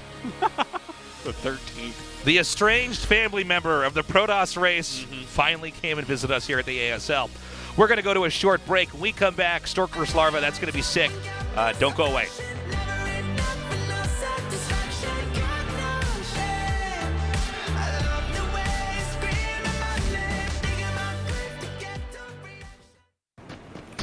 울트라 기어로 부드럽게 이긴다. LG 울트라 기어 게이밍 모니터. 라벨 떼고 버려야 되는 건 알죠? 근데 귀찮아서 잘 안 해요. 라벨을 떼지 않아도 오키. 라벨을 없앤 아이시스 8.0 에코. 따는 순간 분리배출까지. 지구에게 오키, 모두에게 에코. 라벨이 없는 아이시스 8.0 에코. 뭐야? 오빠가 맞춰. 핫식스잖아. 그냥 핫식스가 아니야. 핫식스 더킹이라고. 뭐야, 색깔이 하나 더 있네, 릴리야? 핫식스 더킹 펀치야. 이거 무슨 맛인데? 뭐 과일맛 나는 거야, 이거? 이건 열대 과일 맛이 나서 여자들이 굉장히 좋아한다고.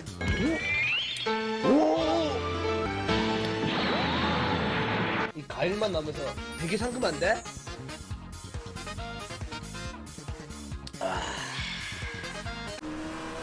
울트라 기어로 선명하게 이긴다. LG 울트라 기어 게이밍 모니터.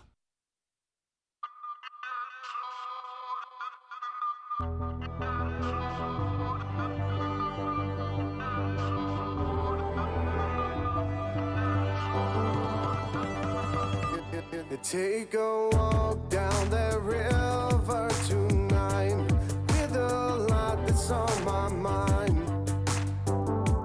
There's some things I could say to you now, but it's better I stay quiet.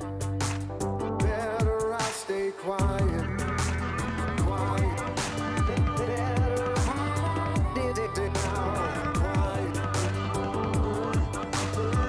Better life, better days, often stray from this place that I'm in once again with you now.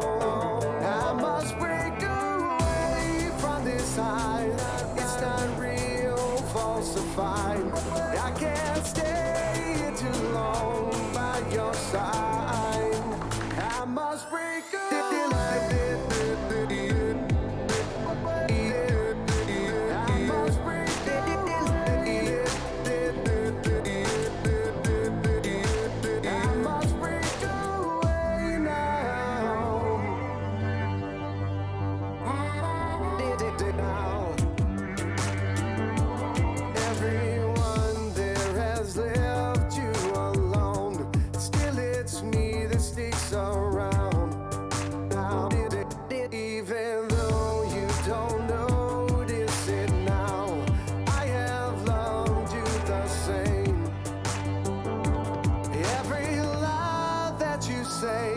Only pushes me away. Even though I am strong, I can't stay.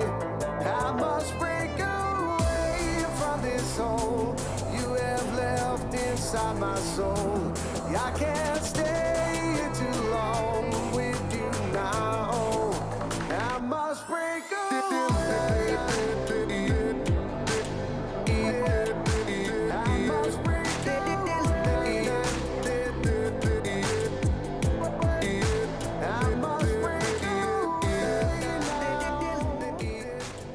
ASL Season 9 Reflection. What's up, guys? We're back, and this is probably going to be the coolest match of the night. Larva versus Stork is coming up. Again, it is now International Scout Day. International Scout Day. What February 18th is, the day we saw a scout in the ASL, where he won, by the way. I believe the scout ended the game with 2 kills. could have been more. I don't know. It was very busy being There used were things as in that dropship, so it really had more than that. Yeah. Yeah. Will we have a scout in this game? Absolutely not.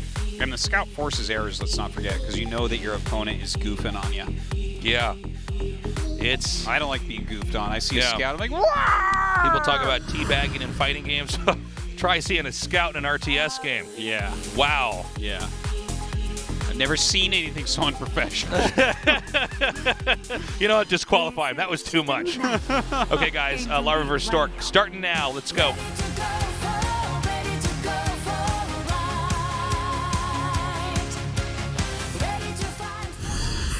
에스컬레이드에서 게임을 시작합니다.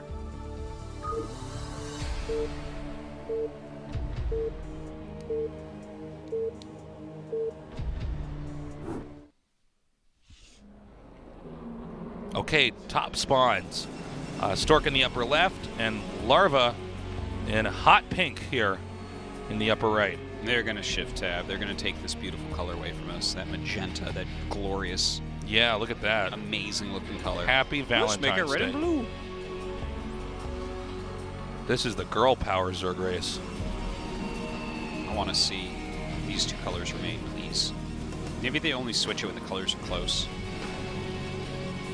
But do you find the gray color off-putting?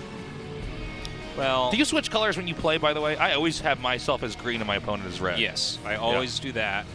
Back in the day, I actually didn't do that, and everyone always made fun of me, but now I do. Yeah, no, there's no reason to not do that. Yeah. And if you guys don't know how to do that, it's your eyes will shift pick it tab, up better. tab. Yeah.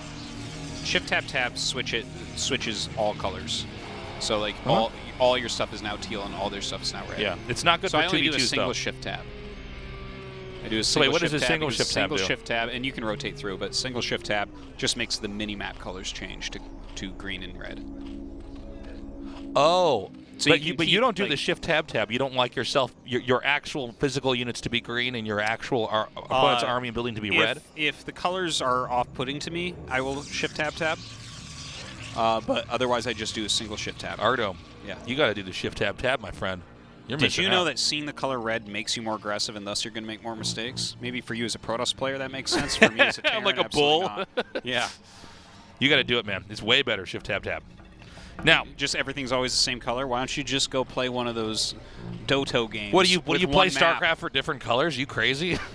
I play it for everything. Everything is different every game, unlike every other esport. By the way, probe does slip through. We saw the drone try to body block it. Yeah, going to get up there. It sees that this is, in fact, a hatchery first. Just saw that at the hatch anyways. And that's a gateway expand, right? So how does gateway expand figure against hatch first? It's good. It's quite good. Yeah? You're, at least in my experience, almost all the Zergs always go for overpool, but occasionally you'll encounter a hatch first. I mean, one thing to note is that your Zealot is able to get in there and do a bit more damage. A lot of times when you see overpool, you kind of send the Zealot out and evaluate if they're making enough lings, and then you send the Zealot back home. Yeah. And it's sort of like both players have to slow down a little bit. But against hatch first, this is great. Now, look at this micro. Yeah, this is great. So Larva's mine clicking with the drone through the Zealot and trying to get under him to trip him up. Yeah. But this is really dangerous to do because it's very easy for a Zealot to kill a drone if it focus fires it. Yeah, he slowed him down, though. I mean, even gaining a second means a lot in StarCraft. Okay, so he wants to try to get as many drone kills as possible. Here we... Oh, wow. I'm so surprised he did that. Okay, Ling's out. He hasn't actually gotten kills yet. Good micro so far from Larva. Yeah, really good control. control. Oh, no! The probe was in the way! So sometimes in moments like this, you have the Zealot run behind the minerals and just fight from there. Doesn't look like he has anywhere to go. No. He's in trouble right now. By the way, the third hatchery is being taken in the bottom right natural expansion. Man. This seemed like a strong opener, but Larva just seems to be out-microing Stork by quite a bit. But one thing about the Zealot when you do the Gateway first build is you're trying to just get in there and force out some Zerglings, right? Zerg, if they're making Zerglings, they're not making drones, right? But Protoss can make both workers and Zealots simultaneously. Yeah. Now, this is not a tight wall, which we'll see if the Zerg decides to dive, but if you get Lings inside your main, this is very, very difficult to deal with. Yeah, I don't think we'll be seeing that. I'm sure a second Zealot's going to pop out and make that tight. Should be. All right, catches the probe, but he's already seen the layer. Of course, the third hatch is in kind of an interesting location. I mean, I don't know the map that well yet. It seems like everyone still has it vetoed. I haven't played anything on ladder. on this map. I think I've had like 2 games here so far or something. Yeah, very, very few. So we're going to see a Stargate. I'm imagining we're going to see one pretty soon here, as Stork will tech into the rest of this game. So far, we don't have anything. There we go. Don't you wish that this was on Inner Coven so that he didn't have to make cannons? I don't know why we're playing on these stupid land maps, you know, with like bases where Protoss can wall in and Zerg can take a third, you know. I don't see any permanent spells on this map. Listen, that's man, my problem. Here's the problem I have with this map. Yeah, okay. Is that your ground army can just go everywhere and attack stuff. That seems overpowered for ground armies. I mean, is that really what we wanted for StarCraft? Was a map where you can like air just units. Yeah, I want to see air units fighting. I want to see permanent disruption webs on the ground. The only reason I make a Zealot is to kill an invisible plate in the ground so I can put my Nexus down. Yeah, I want to see people tech into turrets immediately to kill invisible plates underground. I love eBay as the third building. That's that's my eBay timing. It's the way just God to make intended sure it. the turret's down before the DT comes, Yeah. or so I can kill the plate. Okay? If the Overlord flies over the turret, well, that's value right there. Yeah, there you go. Check and mate, friend. So he's going to put a little bit of pressure on here with the Zealots. He might turn back around, though. Yeah, see, here we go now. As you don't want to overextend with the Zealots. It's always a little bit tricky because the Protoss doesn't actually know if the Zerg is going to bite the bait. You know, sometimes we'll see Protosses push out. They could have done a lot of damage. They'll pull back away, assuming, of course, the Zerg had to make Zerglings, Yes, right? Yes. We have a very similar thing that can occur if you're playing TVZ and the Zerg goes 3 hatchery. You can send some Marines across the map, but normally you turn them around because it just forces Lings.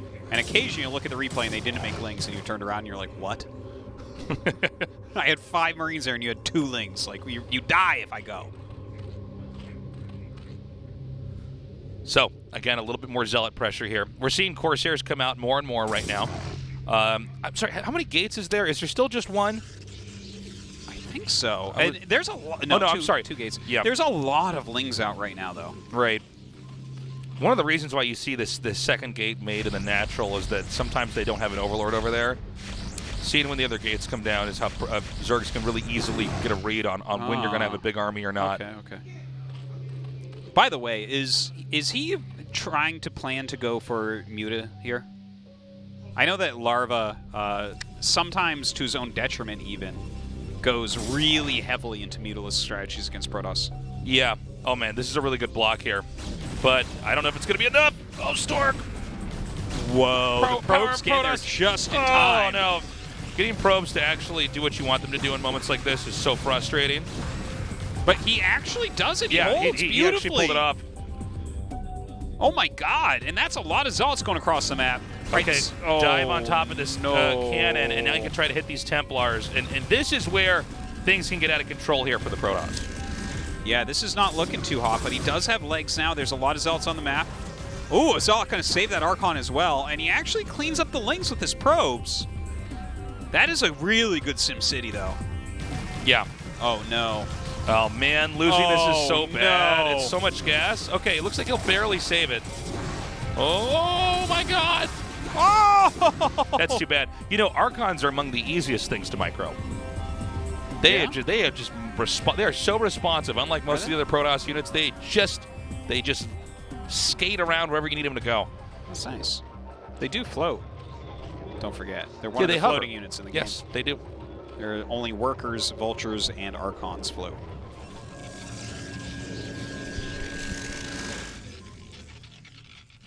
Okay, so Zealots are out, going to the entrance here, trying to put a little bit of pressure on.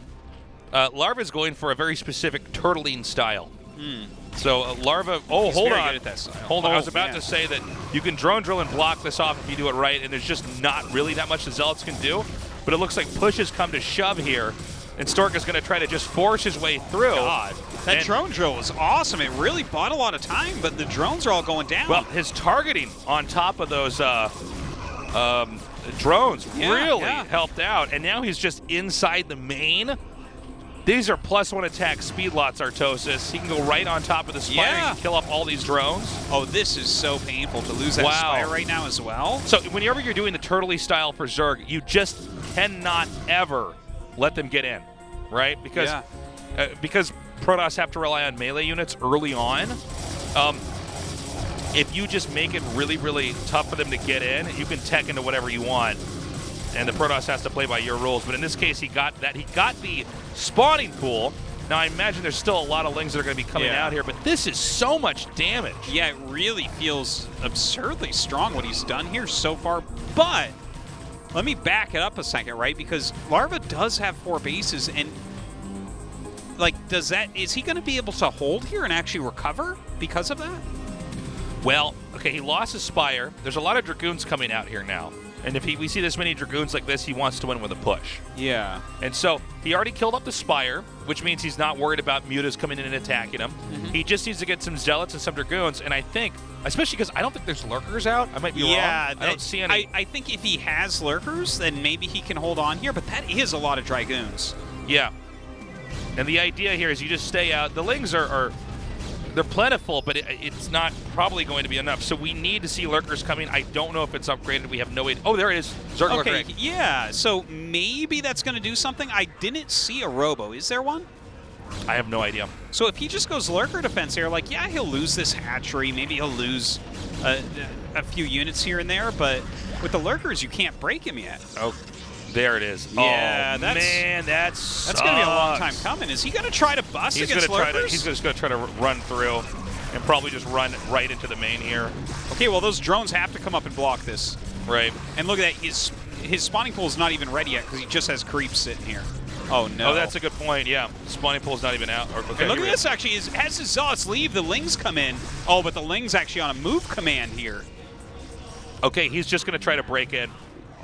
This is really bold play here from Stork. Yeah, it really, I've never really seen a game quite like this where he's just sort of, he's like an ogre breaking his way in here, like it's all brute force. And this looks like a PvT. I'm not even joking. Yeah. Like, it looks like when you see somebody just bum rush the Terran and just try to overwhelm them. Now, the thing is, he has these Zealots in the main, and these Zealots are +2 attack now. I mean, they're very good against Lings. This is so weird, too, because there's no Templars, right? There's so many weird rallies and move commands going on. All he needs to do is get a shuttle loaded and start having Zealots in that and drop that on top of Sunken Colonies, and then we've got a full PvT and a... Dropping on top just drops of it, yeah. I love the idea. I like where your head's at, Tasteless.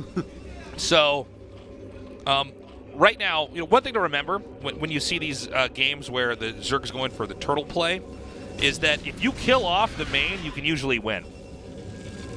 Because they don't have a lot of infrastructure and they can't grow very easily. So it's not uncommon to see pushes that come through like that. But, his main is still there, barely. Yeah, and that means he does have the layer. He's remaking his Spire down at the bottom of the map. Should he just get observers and try to push into the natural again? I mean, he killed the Sunken Colonies. Yeah, he did. I think that's the plan, but he's also, I love that he's taking a third, obviously. Is it 2 Spires? Yeah, 2 Spires being made, which I think is a mistake. Yeah. It's not intentional by him. Okay, he can't. He just knows that he does, in fact, need a Spire. All right, he's starting to split everything up a little bit more. The thing is, this is such a hard balance, right? Because he really needs to re-drone, but at the same time, he's going to need units to hold on. Oh, he's making a Spore in his main? Oh, my God. These guys are so good, man. Yeah. This is a fun game. If Larva can make this into a nice, long game, whether he wins or loses, it's going to be the greatest game of the night, Tasteless. This is it. I think, Artosis, there's a small chance that Stork just has enough that he somehow breaks in. I think you're right. But you got to be careful.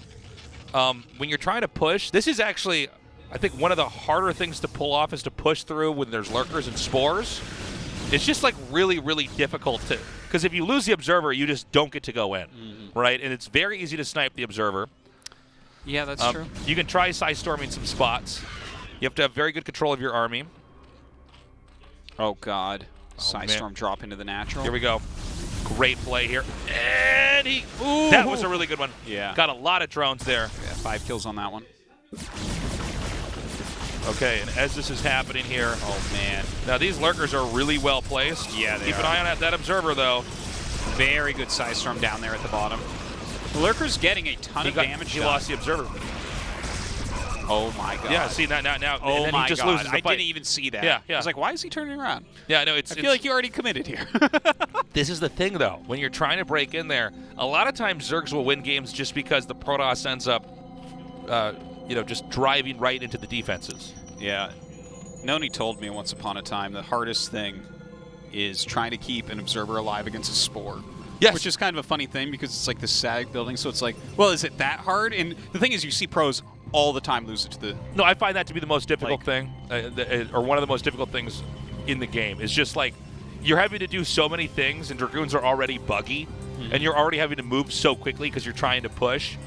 And the Observer, even if you get Observer speed or vision range, which are actually viable upgrades when you're trying to bust a Zerg down like this, totally. It's just... And the thing is, the Zergs know all they got to do is find this one unit that has no HP and is slow and kill it. Well, it looks like Larva is starting to stabilize. Yeah. Well, he's spending a lot of drones on these sunks. Yeah. But the goal here is to tech into defilers. These side storms won't do any damage if all of his drones are sunken colonies. That's true. That's something to That's keep in probably mind. his plan. Oh, so he's God. going to try to push here. But, I mean... That is a lot of sunks, man. And as you can see, the Zealots have a hard time really being effective here. And they are taking a ton of splash damage from these lurkers. A good pullback. Sometimes you want to run just like through it, you know? Yeah. I think he's going to break him. Yeah, I think you are right. This Larva's is trying so hard to hold on here, but it doesn't look like it's going to happen. GG. Wow. That was a fun game, though. I got to say, I really did not think he was going to be able to break through. But, he just... It's a funny situation because the Zerg is using so many of his own drones to make sunken colonies that it can look from a Protoss perspective like nothing's happening, but then economically, Larva was just in shambles back there. Well, he took so much damage from those initial Zealots when they ran in, right? Yeah. It did so much. And by the way, Flash, Bisu, and Stork are all in the round of 16. Hell yes. That is so sick. So Stork advancing. Again, you never want to count Stork out. Larva obviously very salty with that L there. We're going to go to an interview now. Yeah, I think Larva is still quite favored to get out of this group. But I actually, think if so. he plays JYJ on Neo Selfhead, that's a good match. Sure. That's a nice match. All right, we're going to go to that interview now and see how Stork's feeling. ASL 시즌 9 24강 B조 경기에 함께하고 계십니다. 오늘의 첫 ASL 번째 Season 9, 16강 round of 진출자 24, we have our 송병구 third 선수 player 만나보겠습니다. advance. 축하드립니다. It's Stork, congratulations. 오늘 Thank you. 2승으로 아주 가볍게 16강 진출을 확정 지으셨습니다. 오늘 경기력도 상당했는데요. 소감이 With 2 어떠신가요? wins, you've moved on to the round of 16. How are you feeling? 솔직히 몰랐어요. 최종전으로 이제 Never thought I would get through with 2 wins and no loss. 이제 홍구한테 I really wanted to make it, but I'm still a little bit surprised at the results that we have today. 아직 좀 오랜만에 오프라인 무대라서 I think I won because of my aggressive zealot play. 16강에서 좀 보완해서 오고 It did a lot more damage than I expected to pull 사실 이 off. 승자전 이몽규 선수와의 경기에서는 진짜 상남자 같으셨어요. 진짜 럴커에 맞으면서도 질럿과 드라군을 정말 다수로 들여보냈는데 Those lurkers were giving you a hard time back there. 힘들었던 러시였던 것 같거든요. I was really surprised to see that you would continue to attack through with no detection. What was going on in your head then? So after I sent a lot of zealots, I killed a lot of drones. 갔더라고요. 그거를 깨면은 이제 스포닝 풀도 없고 드론도 없고 하니까 대건설만 I saw that he had built a lot of sunken colonies. 이득이겠다. 이렇게 여기서 소모를 해주면은 나중에 뚫릴 I thought, 타이밍이 okay, if I 오겠다 continue to do enough damage. 적중한 것 같아요. 첫 번째 정영재 선수와의 경기에서도 역시 이 관록에서 나오는 excuse me. 이 운영의 힘이 He said he was confident he did enough damage back there that he could probably close it out with a push. 급하게 좀 뽑으신 거죠. 그 맵이 좀 테란이 타이밍 Tell us about that scout. 없는데 What's the story with that? 되게 빡센 맵이에요. 그래서 그거를 맞춤으로 좀 준비를 So on that map, 버겁더라고요. 또 제가 교정 I was preparing a time and attack to confront him in the middle. My execution was a little bit off though. 그래서 급하게 생산했는데 딱히 상대 유닛 처치하는 데는 도움이 I had a Stargate. 같긴 하지만은 좀 I wasn't into carrier attack yet. 네, 드랍십이나 이제 3멀티 견제 같은 거 재미 좀 본 것 같아서 잘 찍은 것 같아요. 그래도 거의 마지막에 센터 쪽의 교전에서 저는 살짝 좀 조마조마했거든요. My drop plays did a lot of damage too. 캐리어 3기로 될까? So I thought it would be fine to just make that 그런 game 생각이 or make that 들었는데 unit. 경기 하시면서는 어떠셨어요? 저도 그게 이제 막으면 이기고 못 막으면 지는 타이밍이라고 생각했는데 제 아둔에서 발업되는 타이밍을 거의 한 칸 정도 남고 그거 확인하면서 들어가면서 딱 되겠다 했는데 질럿이 다 녹으면서 발업이 된 거예요. If I fail to defend the attack, then I'm going to lose. 하필은 또 But I knew if I could just win that big 인터셉터가 안 engagement in the 나오더라고요. middle, then I would be fine. 아 이거 패자조로 떨어지면 위험한데 싶은데 아무래도 맵이 후속 멀티를 테란이 먹기가 힘들고 I thought for sure I was going to be going to the losers match though in that last game. 속에서 좀 안정감 있게 가져간 것 같아요. 네, 정말 But because of the nature of that map, I think I was just forced to do an all-in like that, and it worked out. 멸망전 이후에 계속해서 상승세의 경기력을 보여주고 있는 송병구 선수인데요. I tried to play as safe as possible. 경기가 더 기대가 되네요. 팬들에게도 한마디 전해주시죠. 네, 제가 24강 Any words 되게 to your 많이 fans? 하고 16강에 조지명식도 못 간지 되게 오래 된 것 같아요. There's been plenty of times I've been eliminated in the past in the round of 24. 걸려가지고 8강 이상 And I never had enough luck 뭐 노려보도록 하겠습니다. to be in a good group in the round of 16, but I'm going to give it my all. I'm going to do my best. 감사합니다. I look forward to the group nominations. Congratulations again, and thank you. 저는 잠시 후에 두 번째 And thank you, Stork, for making a scout. We're going to go to a quick break, guys. When we come back, the elimination match, YSC versus JYJ. Alphabet soup. We'll be back soon.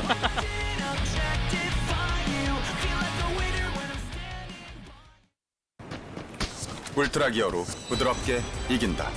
LG 울트라 기어 게이밍 모니터. 마법의 음료 하식스를 마시게 되면은 엔돌핀이 확 돌면서 머리에 수분이 공급되고 그리고 뇌가 바로바로 한 모금만 마셔도 뭔가 알 거야. 100ml 더 늘어나고 마시게 되면 진짜 마법의 음료. 신제품 빨강색. 반칙 아닙니까? 그것은 전설의 음료 하식스. 올 때 하식스 많이 마시자. 진짜 괜찮지? 맛있다 이거. 파랑색, 빨강색 맛 여러분들 많이들 진짜 마셔주시고 진짜로 거짓말. 울트라 기어로 선명하게 이긴다. LG 울트라 기어 게이밍 모니터. 너무 많이 마셨다.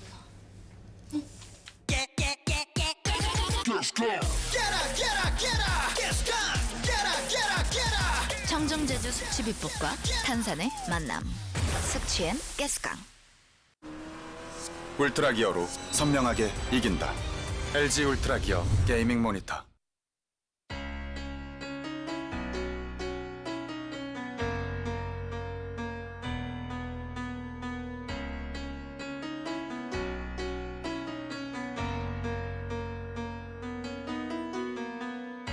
She's got a weird way to show she loves you. Just another lie, another pretty face I'm hanging on to. With words but the weapon she will use to cut me down. Time to walk away before I start to say what's on my mind today. There's a lot I can say to bring you down today, but I won't go with you there right now. There's a lot I can say to bring. ASL Season 9 Refresher. Happy International Scout Day. Yeah. Where were you when Stork made a scout and won? He was stylish as hell. He made a scout in the first game to win. Does YSC's beard look like it's a fake beard you could just pull off? Yeah. You know? He's in a really cheap disguise. He's the king of bandits, tasteless. Actually, when I look a little bit closer, it doesn't look. It looks like it would really hurt him if he tried to pull it off. Let's try after the show. Does it bother you that the hair color is so different from the beard? No, I think that looks good. You like that look? Yeah. Well, we might have a battle of the beards coming up here, Artosis. It's a possible. We possibility. have Larva versus YSC, in which case only I am allowed to cast it, or you have to put on your own little Santa Claus beard just to try to be part of the whole thing. All right, you just cast like your YSC, and I'll cast like I'm JYJ. JYJ. This guy's the initial nerds. I know. What would your initials? NAP. We got Nap over here. That's my actual initials. But I would be Nap. Dr. S. That's pretty sick, Nap. Your middle name is Ray, right? Yeah. Ray is a rare one to hear. Is it? Yeah. Okay, How Nap. many- Whatever you say, Nap. Yeah, how many people have you ever met named Ray? Exactly. My grandfather. 0. Oh, really? Is you named after your grandfather? I knew a Raymond growing up. I had a friend Raymond. And everybody loves Raymond. Oh, yeah. Everybody loves Raymond. It's only Ray, though. We're ready to start our match, guys. The loser of this best of one is out of the ASL. 시즌 9 게임 준비 완료.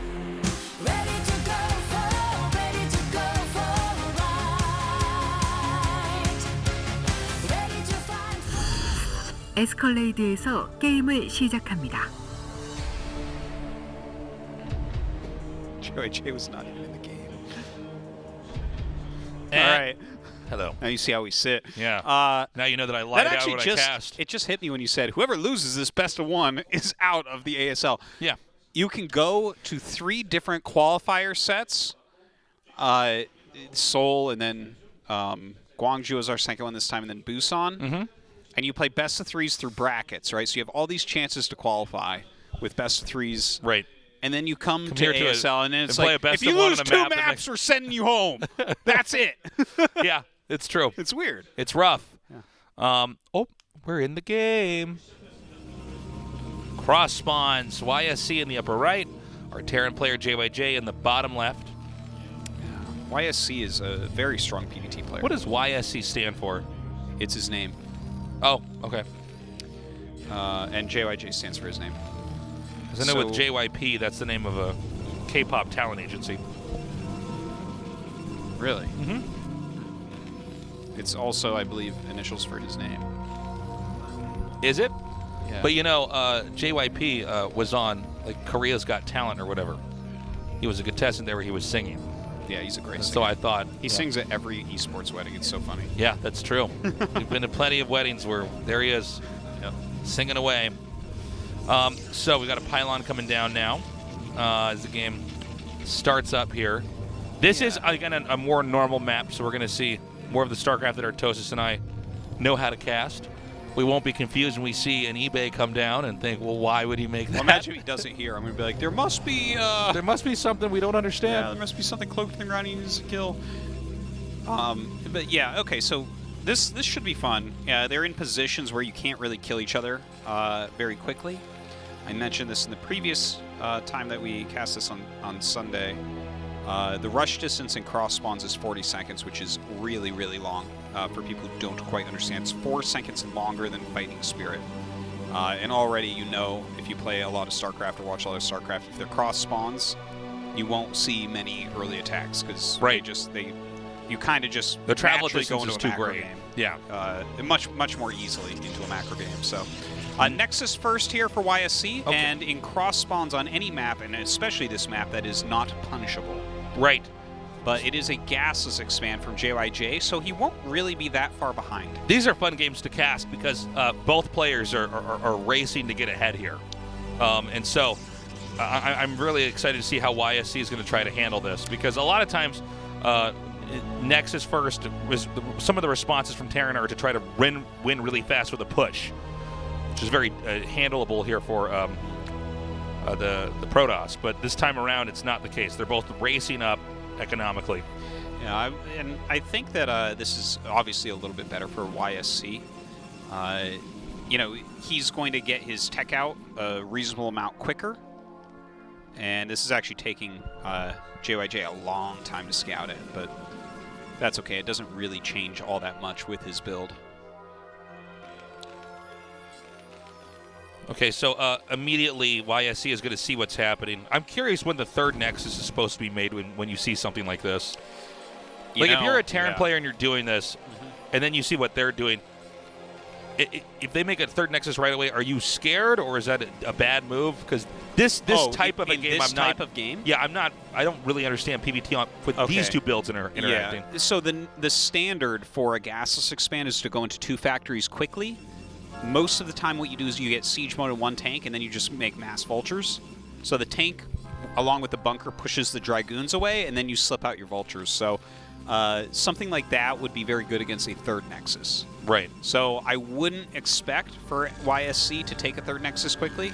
You know, on certain maps, you'll have like maybe an expansion on a high ground with a little ramp, and maybe you can make a wall and get away with murder. But I don't believe that's the case on Escalade. So yeah, I don't really expect a very fast third base here, because JYJ most likely is going to get out there and be able to mess with it. Is carrier tech ever viable off of these quick Nexus builds?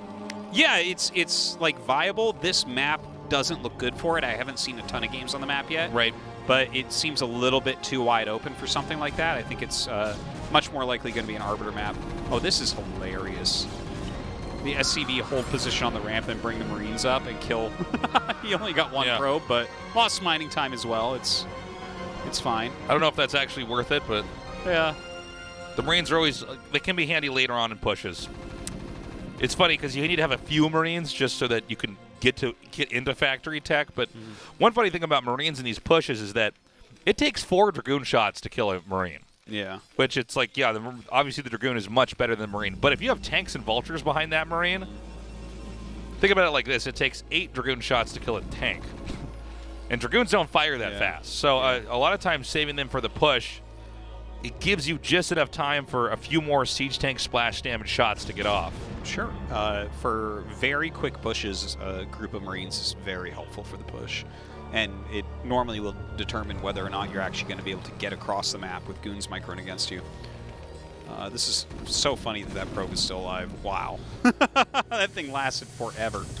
Anyways, you know, YSC going to be able to come up here and put some pressure on. His range will be finishing shortly here. Now teching into a robo here. Remember that Protoss doesn't, after that probe's gone, you don't know what's happening inside the Terran's base. And this is a very important moment for the Terran player to decide what type of game he's going to be playing here. Terran has to come up with some kind of push, and it's up to the Protoss to try to stop it. Oh, no. Okay. Yeah. Gets it back in time. Good block with the SCVs there by JYJ. Oh, he needs to repair that tank. Yeah, he was trying to bait him in. But we should have Siege finishing up pretty quickly here. You almost always just go Siege immediately. What? Are you crazy? That's the Protoss's dream right there, is that they would actually What are we doing? Not prepared. Like, you see the Vultures already starting to pop out here. I guess you have to make a second tank now. Yeah, well, here's the thing. Now the damage is just going to pile up. Yeah, he's going to lose a ton of money repairing. I can't believe he brought up that injured tank like that. This is really smart. Just coming in here, he takes out the Vulture.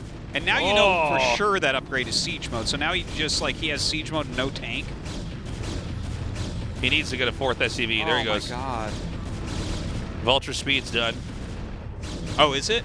I think so. It looked like it was moving a little bit quicker. He's going to tech into Arbiters, which is a much more common way to play. Yeah, I think that's a very solid This is like a lot of damage Terran's taking right now. My God. And now that he has 6 goons, you can walk up and snipe SCVs. Right. Something that weird was weird, happened there where he missed a shot with one of the goons. It was like they all fired on the SCV and then it didn't die. Yeah. What happened there? That's exactly what it was like. That was strange. I hate when things like that happen. Yeah. Even here, I'm like, no, he should... And this game's moving fast enough, we'll just never know what really happened back there, but something looked weird. Yeah, stuff like that happens occasionally. Anyways, he finally pushes him back, but JYJ's build is thrown off a little bit here. Again, like I mentioned, a lot of times you just want a single siege tank to push back everything, so you can slip your speed vultures out and get some sort of map presence, some sort of map awareness. Now, he is going to block him from getting in. But if you're running around scouting and kind of this is what you see, you're going to kind of assume that he's probably going towards Arbiters right now. Right. So he comes down now. And here we go. With the Arbiter tech, by the way, getting out really quickly, it's not so much that you need your army cloaked right away, it's that you want to have 2 Arbiters out. Having 2 Arbiters with stasis Yeah. Recall is really scary. Because what you have to do as a Protoss is always match whatever the Terran's trying to do. The same can be said from Terran too. Yeah, absolutely. Realistically, like if they're adding gates, you should be adding facts. You know, that type of thing.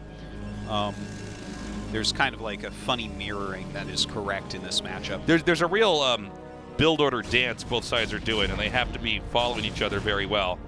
Sometimes this matchup can, to the uninitiated, just seem like they're both back in their base, not really engaging each other. Totally not the case. You have to be reading what they're doing, predicting their movement, and being prepared. Now, YSC has that third base up, sending some probes over. The Vulture's just kind of keeping an eye on what's going on. He's not expecting to find a lot of damage with them or anything. He's making his own third base, own third command, rather. Yeah, taking thirds on this map is kind of interesting. I'm not sure exactly how you're Well, it seems like you almost can't take a third as Terran, right? Yeah, it's That's so far away. Yeah. I mean, Protoss can take a third easily because they're the race that has to expand and grow, but I mean, it almost seems like Terran's forced into a two-base push situation, which, from a Terran perspective, it just seems like that would be very uncomfortable. Yeah, sometimes you just have to delay your third base some, but his third isn't really that delayed. Like, his command center should be done right about now. Yeah, in fact, I see it floating. So he is going to go ahead and take his third base, and that's pretty close to on time. Like, 9 minutes is a very normal third base. So it looks like both sides just kind of macroing at the moment. And I think that we're just going to see a very, very standard game from here.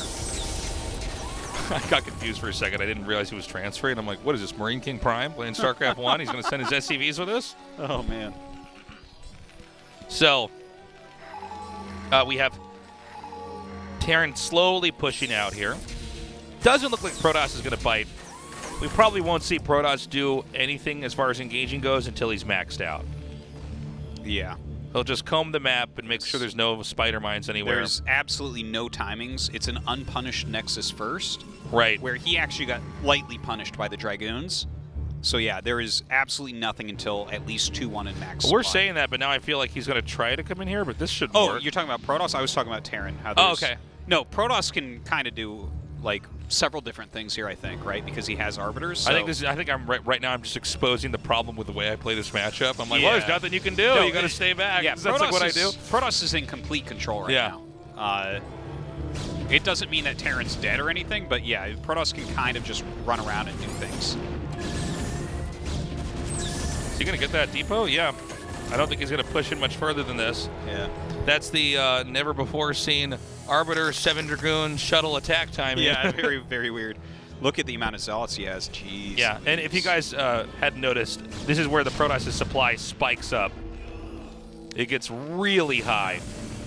And realistically, like, JYJ should have enough SCVs at this point that we're just going to see him really start to macro from here. Right. But he has to stay turtled until he's maxed out, because, again, it's an unpunished Nexus first, which just allows Protoss to do a lot of things.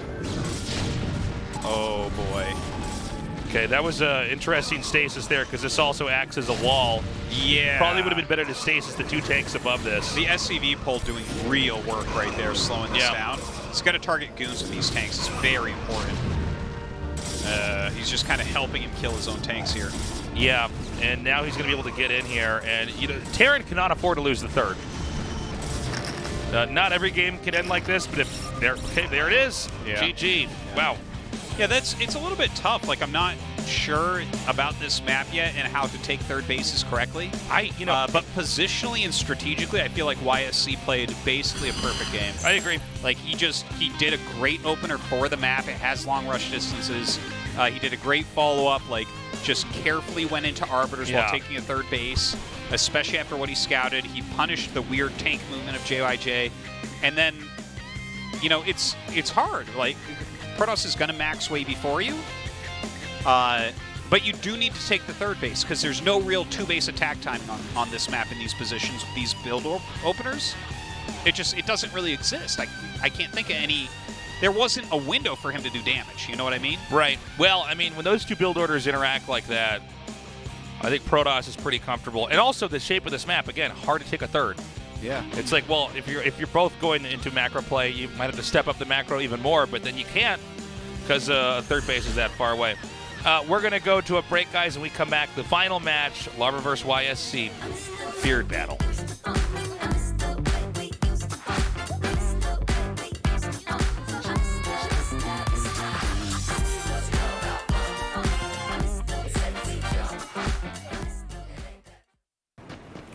울트라 기어로 부드럽게 이긴다. LG 울트라 기어 게이밍 모니터. 취했나?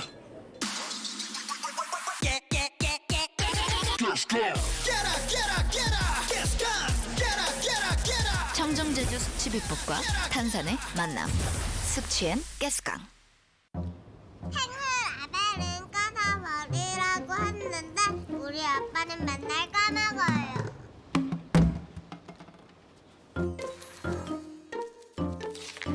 라벨을 떼지 않아도 오키. 라벨을 없앤 아이시스 8.0 에코. 따는 순간 분리배출까지. 지구에게 오키, 모두에게 에코. 라벨이 없는 아이시스 8.0 에코. 숙취 이제 탄산으로.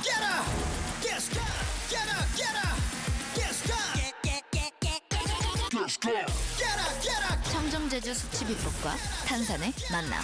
숙취엔 가스강. 울트라 기어로 선명하게 이긴다. LG 울트라 기어 게이밍 모니터. 만지작 골라보는 손 속의 단어들 중에 날 설명하는 단 하나의 단어도 찾지 못해 난 눈이 부시냐. 눈꺼풀을 덮을 수밖에 그저 덮을밖에 난 매일매일 나만의 특별한 세계에 살아왔고 작게 실 눈을 떴을 때 주변은 온통 흙벽이 없네. I live in my own world. I live in my own world. I live in my own world. I live in my own world. 그저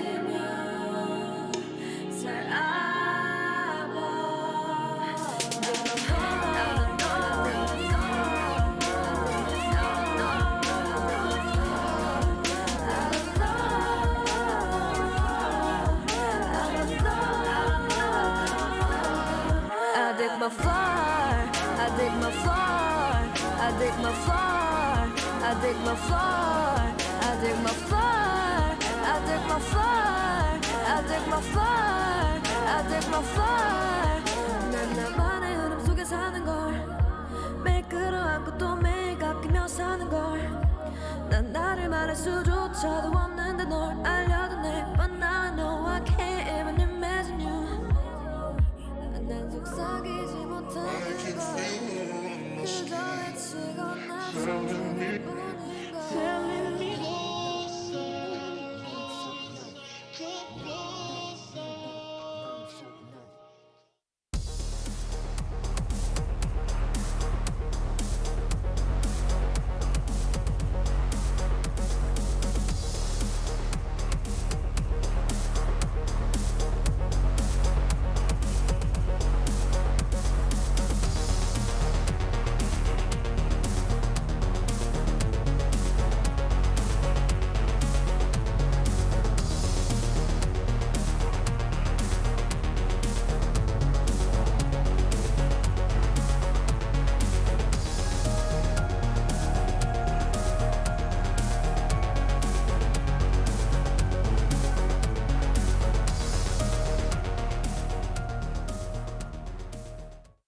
ASL 시즌 9 Refresher.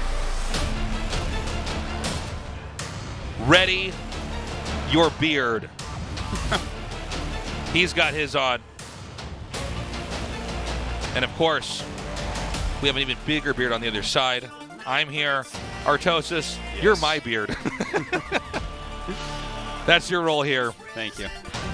Now, going into this game, this is a rematch, but tell you what, this is on a legit map. Yeah, Neo Selfit is quite nice. This is a big boy map. This is one that they both have like unlimited experience on. That's right. Sylphid gets played more than like Fighting Spirit nowadays, I think. Sylphid's where the cool kids go. Yeah. So I don't know. Like, I feel like YSC is actually just playing really well today, which we don't normally get for first-timers here. Yeah. Like, you saw Beast. He was kind of falling apart on Sunday, even though he's actually considered a better player than YSC. But YSC he's bringing it. ASL 시즌 9 게임 준비 완료.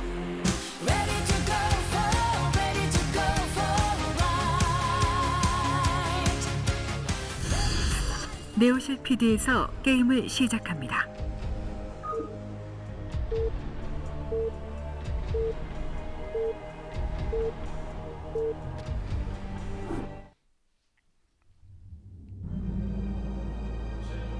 Okay. Yep, we changed the colors right away on that. All right, blue versus red here. So it's Larva in the lower left and YSC on the lower right. Okay. Tell me about what you like in PvZ on this map, or what you don't like. Well, I mean, I think this is a fun map for PvZ. Just in general, I think this is there's a couple things you want to keep in mind here. First of all, we have to factor in the turtling spots, right? Let's say that the Zerg does take another natural, then yeah, they can get the main. But there's only one spot that can happen. Every other expansion has to be able to stand on its own.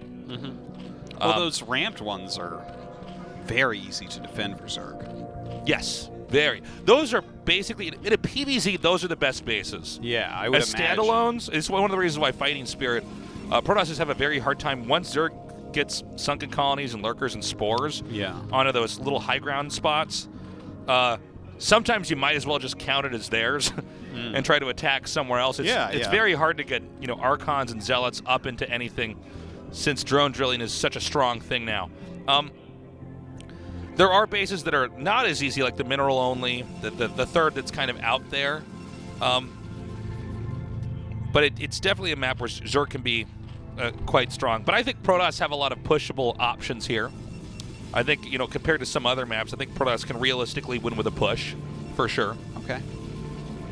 I wonder what Larva's going to opt for, because I know he loves taking other naturals so that he can go up to 4 base. It's like a style that he specifically is extremely strong with, but at the same time, it seems like this map would not be as good for it. I don't know if you find that to be the case or not. Yeah, I don't think he needs to do it on this map,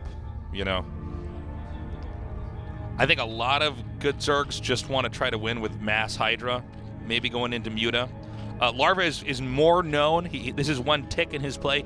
He's more inclined to try to do Muta all-ins or Muta tricks in PvZ than some of these other Zergs. We've seen him to his own detriment sometimes. Like KSL, he got eliminated one season because he went Mutas every game. When did he pull?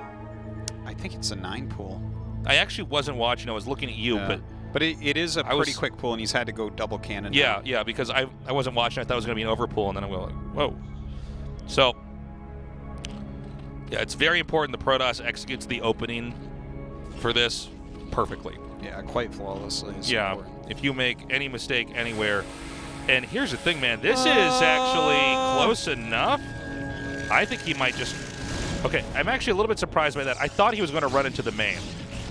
Oh, no! Can he save it? Yeah. Oh, man. You lose that first Overlord. Whew. God. Okay, those Lings out there, they actually can't do anything. Well, they can stop probes from mining at the natural. Yeah, but can't you just get a Zealot out and you kill them all? Because they can't run up. That probe is perfectly placed. Like, they have to... The cannon can hit if they hit that probe. You are right, but it's going to be a little bit before there's a Zealot out. Look at how calm YSC is about this. He's just like, no, you can't do this. Yeah. When Lings get past I've literally accidentally spilled my glass of water on the table. I'm trying to react so quickly to stop this. Because this is what I was worried might happen to YSC here. The 2 Lings, the amount of damage that 2 Lings can just do. They can do a lot. Mining that gets interrupted. Yeah, if Jaedong's controlling those Lings, my God, you almost have to get Psystorm to get him out. Yeah. And even if he's not getting kills just yet, it's just eliminating things from mining, just stopping that. And he's even forcing this cannon, this awkward cannon that's like so early on, which I guess that'll be helpful later on in the game, but like just forcing him to make a cannon. You don't want that. The cybernetic score ends up coming out later because of that. Yeah. Good stuff, Larva. Look at this. Because he wants to stop those lings so bad. He wants those lings out of his base.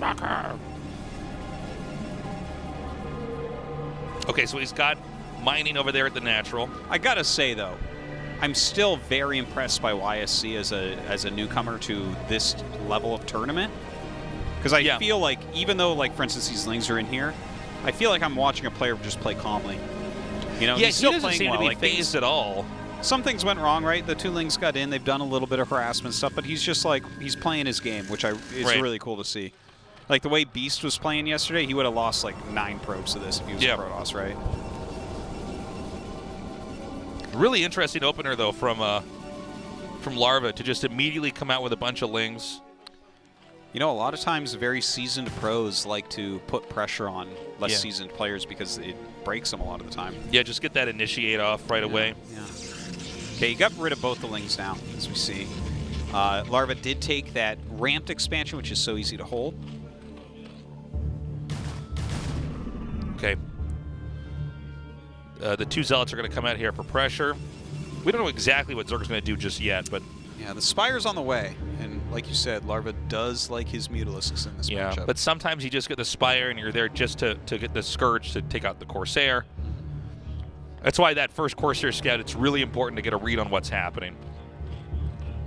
Okay, we have some lings with speed coming out here. Look at that, using the drill. Whoa. He's so brave with his drones. I'm always surprised when he does that because it's very easy to just lose a drone doing it, but he's so strong. Oh, okay, he gets one. I tell you, he is really good with his drone micro. Yeah.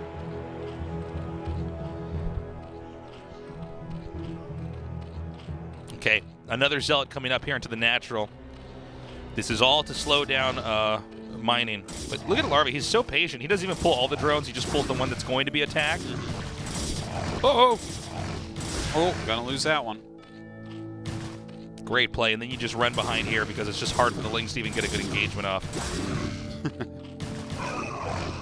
Okay, finally does clean that up. Gonna lose an Overlord, but the Scourge should be popping very shortly here. We want to watch and see if there's a 6th hatchery. Oh, there it is. That is the 6th hatch, but that's at another base. When you see 6 hatches, you know that the Zerg is gunning for a fight. Yeah. In the middle of the map, the Zerg is basically ready to take you on head-to-head. 6 hatches is much, much more modern. We never saw 6 hatch in the early days of Brood War. Definitely a rare thing. Yeah, but now it's very common. And when you see the 6 hatches, you know, okay, this guy's getting a lot of Hydras out here. He's looking for a fight. There's a high chance in the later part of the game, the Zerg is going to have a lot of mutas. And this is not really exhaust play from the Zerg. This is like, I am going to run you over, you will not get a 3rd play. Okay, 7th hatch now coming down. Hatchery man. Yeah, he's hatchery man. Like we talk about gateway man with these Protosses that don't even get observers, they just make a bunch of gates, and it's like, well, this is probably not the right way to play, but if I can't always factor in that you never made any tech at all, okay? 4 Scourge into 7 hatch. 7 hatch Hydra, anybody? Yeah. Usually you see them sit on 3 bases for a little bit longer. Well, he doesn't have to make drones there, right? No, he doesn't. That's right. It could just be a placeholder. Yeah, and the thing is, he can drone it whenever he feels like it as well. Right. And it's a cool thing. No one can tell him what to do, you know? He's his own man. He's his own person. There's his mutas. 7 hatch muta. Interesting he made these mutas out here first. It's a funny number, too. Is he going to get more than that there? I don't think so. Because... Well, he does have 3 gases going, and we don't see Evos, right? Like, if you're going to go 7 hatch Hydra, you're going to have Evos, aren't you? Are there no Evos, really? I didn't see any Evos. Did you see Evos? I don't remember seeing any, but I just assumed they were there. But yeah, I think you might be right. Or evolution chambers. Sorry. Chambers where the evolution of the Zerg happened. Evolution complete, am I right? Am I right or what? Yeah. This guy gets it. Oh, there's one. Okay, yeah, there was one there. Oh, there's another. And so he wants to get the missile attack upgrade here. Now I like YSC's 1 DT coming through here. It's gonna Larva pretty quick on top of that, though. Not bad. That's very good. Yeah. Getting that many 4 drones. Workers. Larva is actually up by 12 supply right now. Almost nothing's happening. He's up by 12 supply, and he has no units. I think that Larva actually faked out a Muta all-in. I think that's what we're seeing here. And now he's going to have more Hydras than God. Well, also the gateway explosions later now for the Protoss. The push comes out later. My God. Because you notice, like, normally you have a bunch of Mutas, you have a bunch of Scourge, which he had a decent amount, but it doesn't appear that he ever had the intention of actually coming in and attacking. Instead, what he wanted to do was make it look like this and have more cannons made back there, more Corsairs made. And now we're seeing this mass production of Hydras. Well, it feels to me right now, yes, like there is no way on Earth YSC is ever going to be able to battle the amount of Hydras that are going to be out. Yeah, it's 2 base against Artos. 7 hatch 4 base. When you don't see me, this is what my life looks like. Yeah. Oh, now this is a great play. Nice. Wow, actually, that was a lot, and he didn't even really lose anything. 94 of 55. Okay, this is actually the play that could allow YSC to win the game.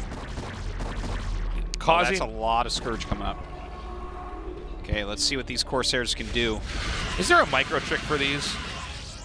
Wow, nice. Is there a micro trick where you can just get them to flip around? Yeah, it's the same trick you use with the other Protoss units. It's called tack move. Oh, gets the Overlord. Damn, man. Okay, 98 to 103. This is never supposed to happen to the Zerg. You know, I'm kind of surprised he actually was able to move out and there just wasn't anything to defend for a little bit there. Because, I mean, this is probably over 1,000 minerals of Overlords killed. And I feel like he has to get out of here, Tasteless, because he's lost so many Corsairs. When you lose this many Corsairs, Larva's going to go back into Mutas and snipe High Templars. Yeah, you're probably right. But he's making this attack timing right now.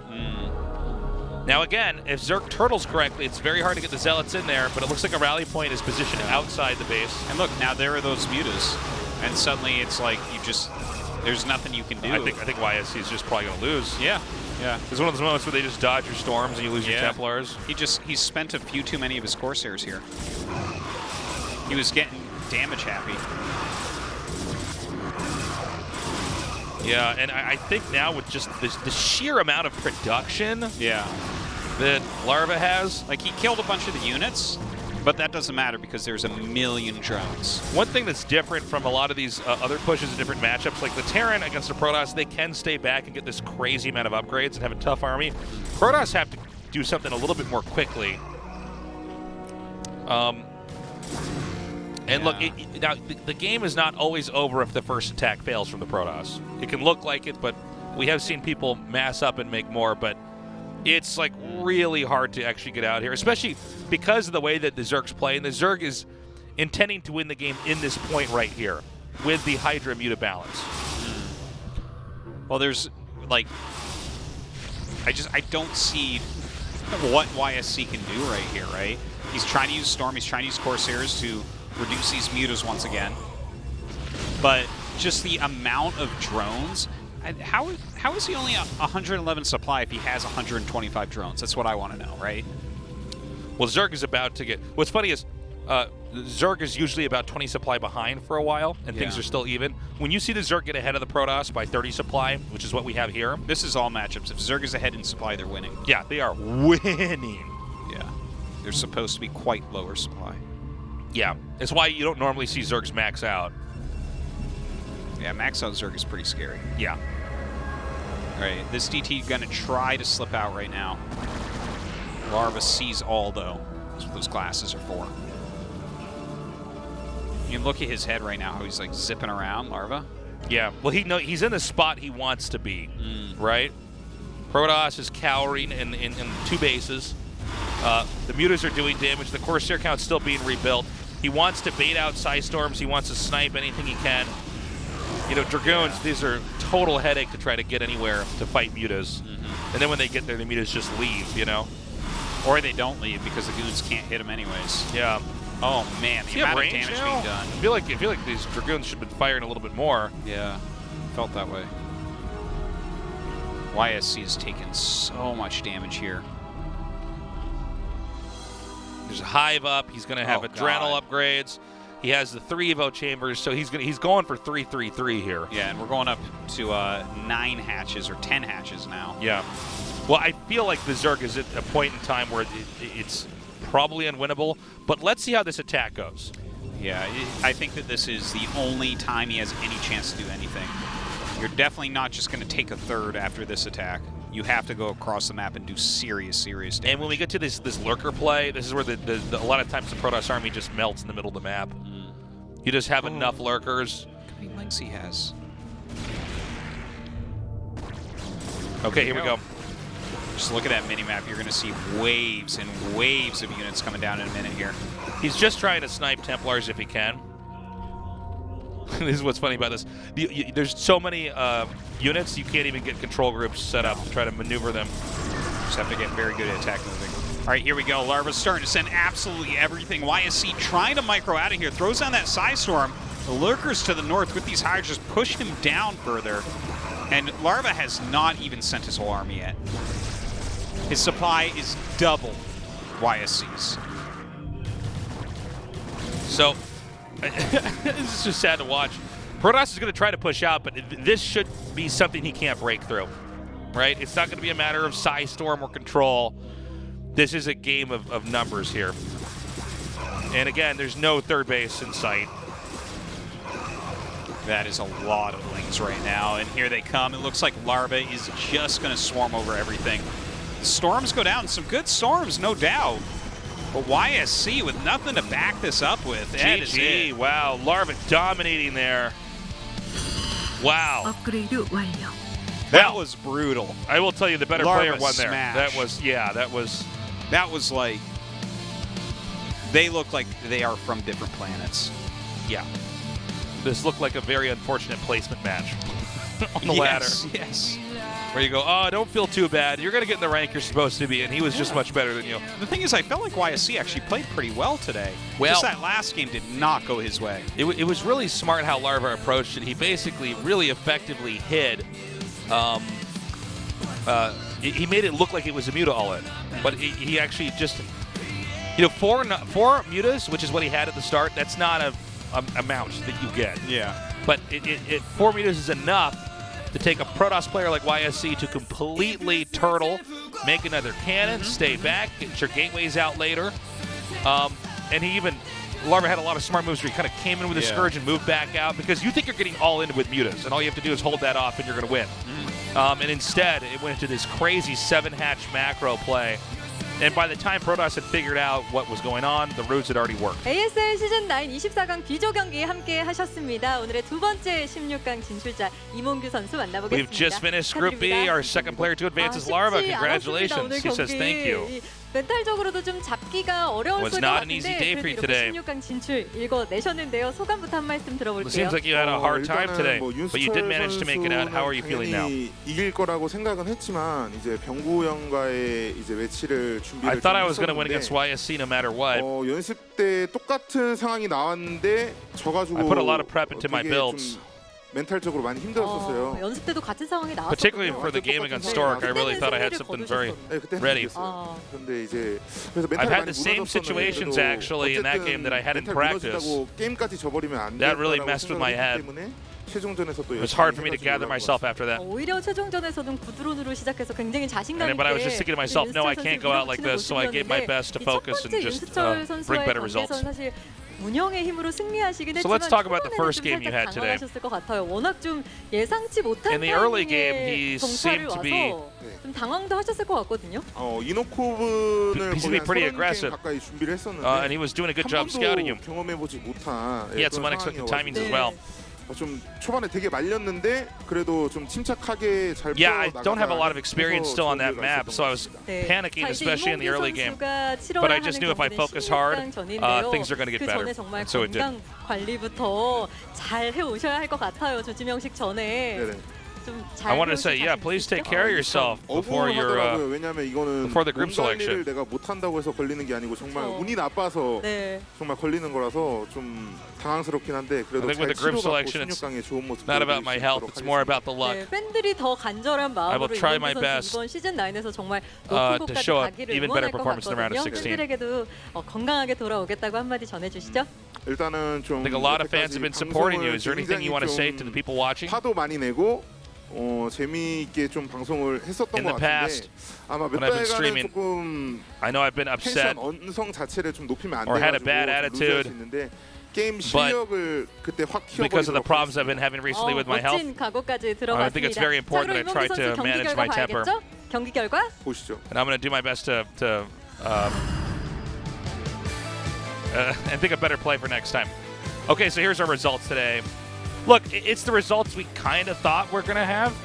I mean, I think it can always be a toss-up with is it Stork that gets out first or Larva.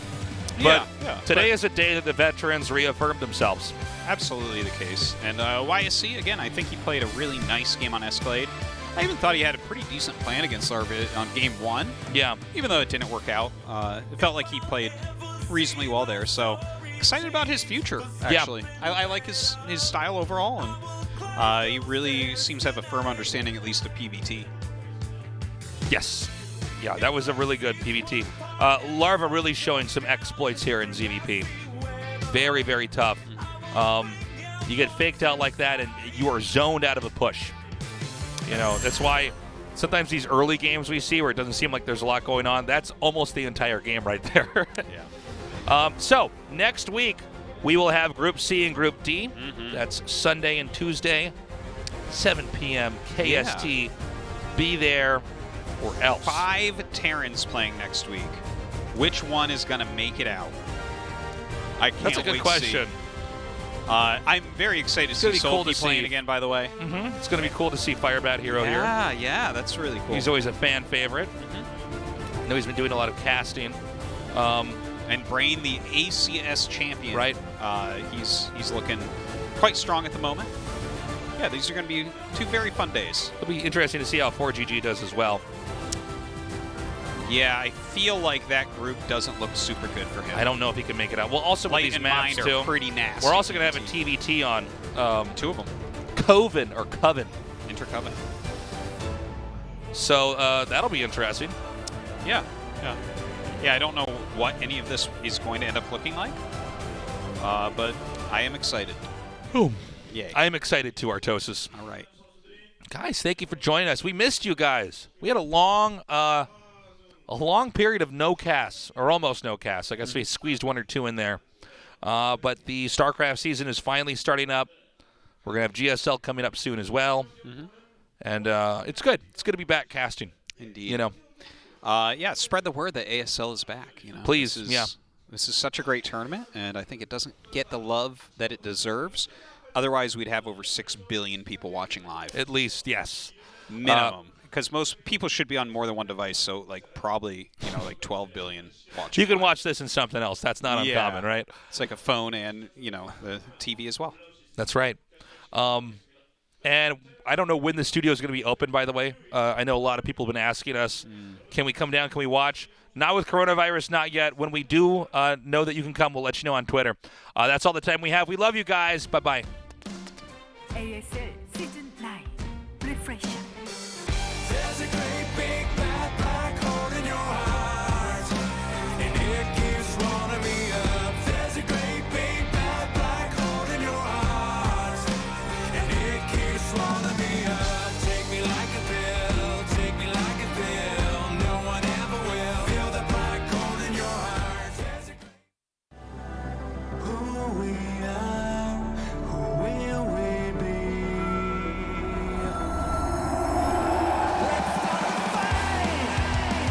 ASL Season 9 Refresh.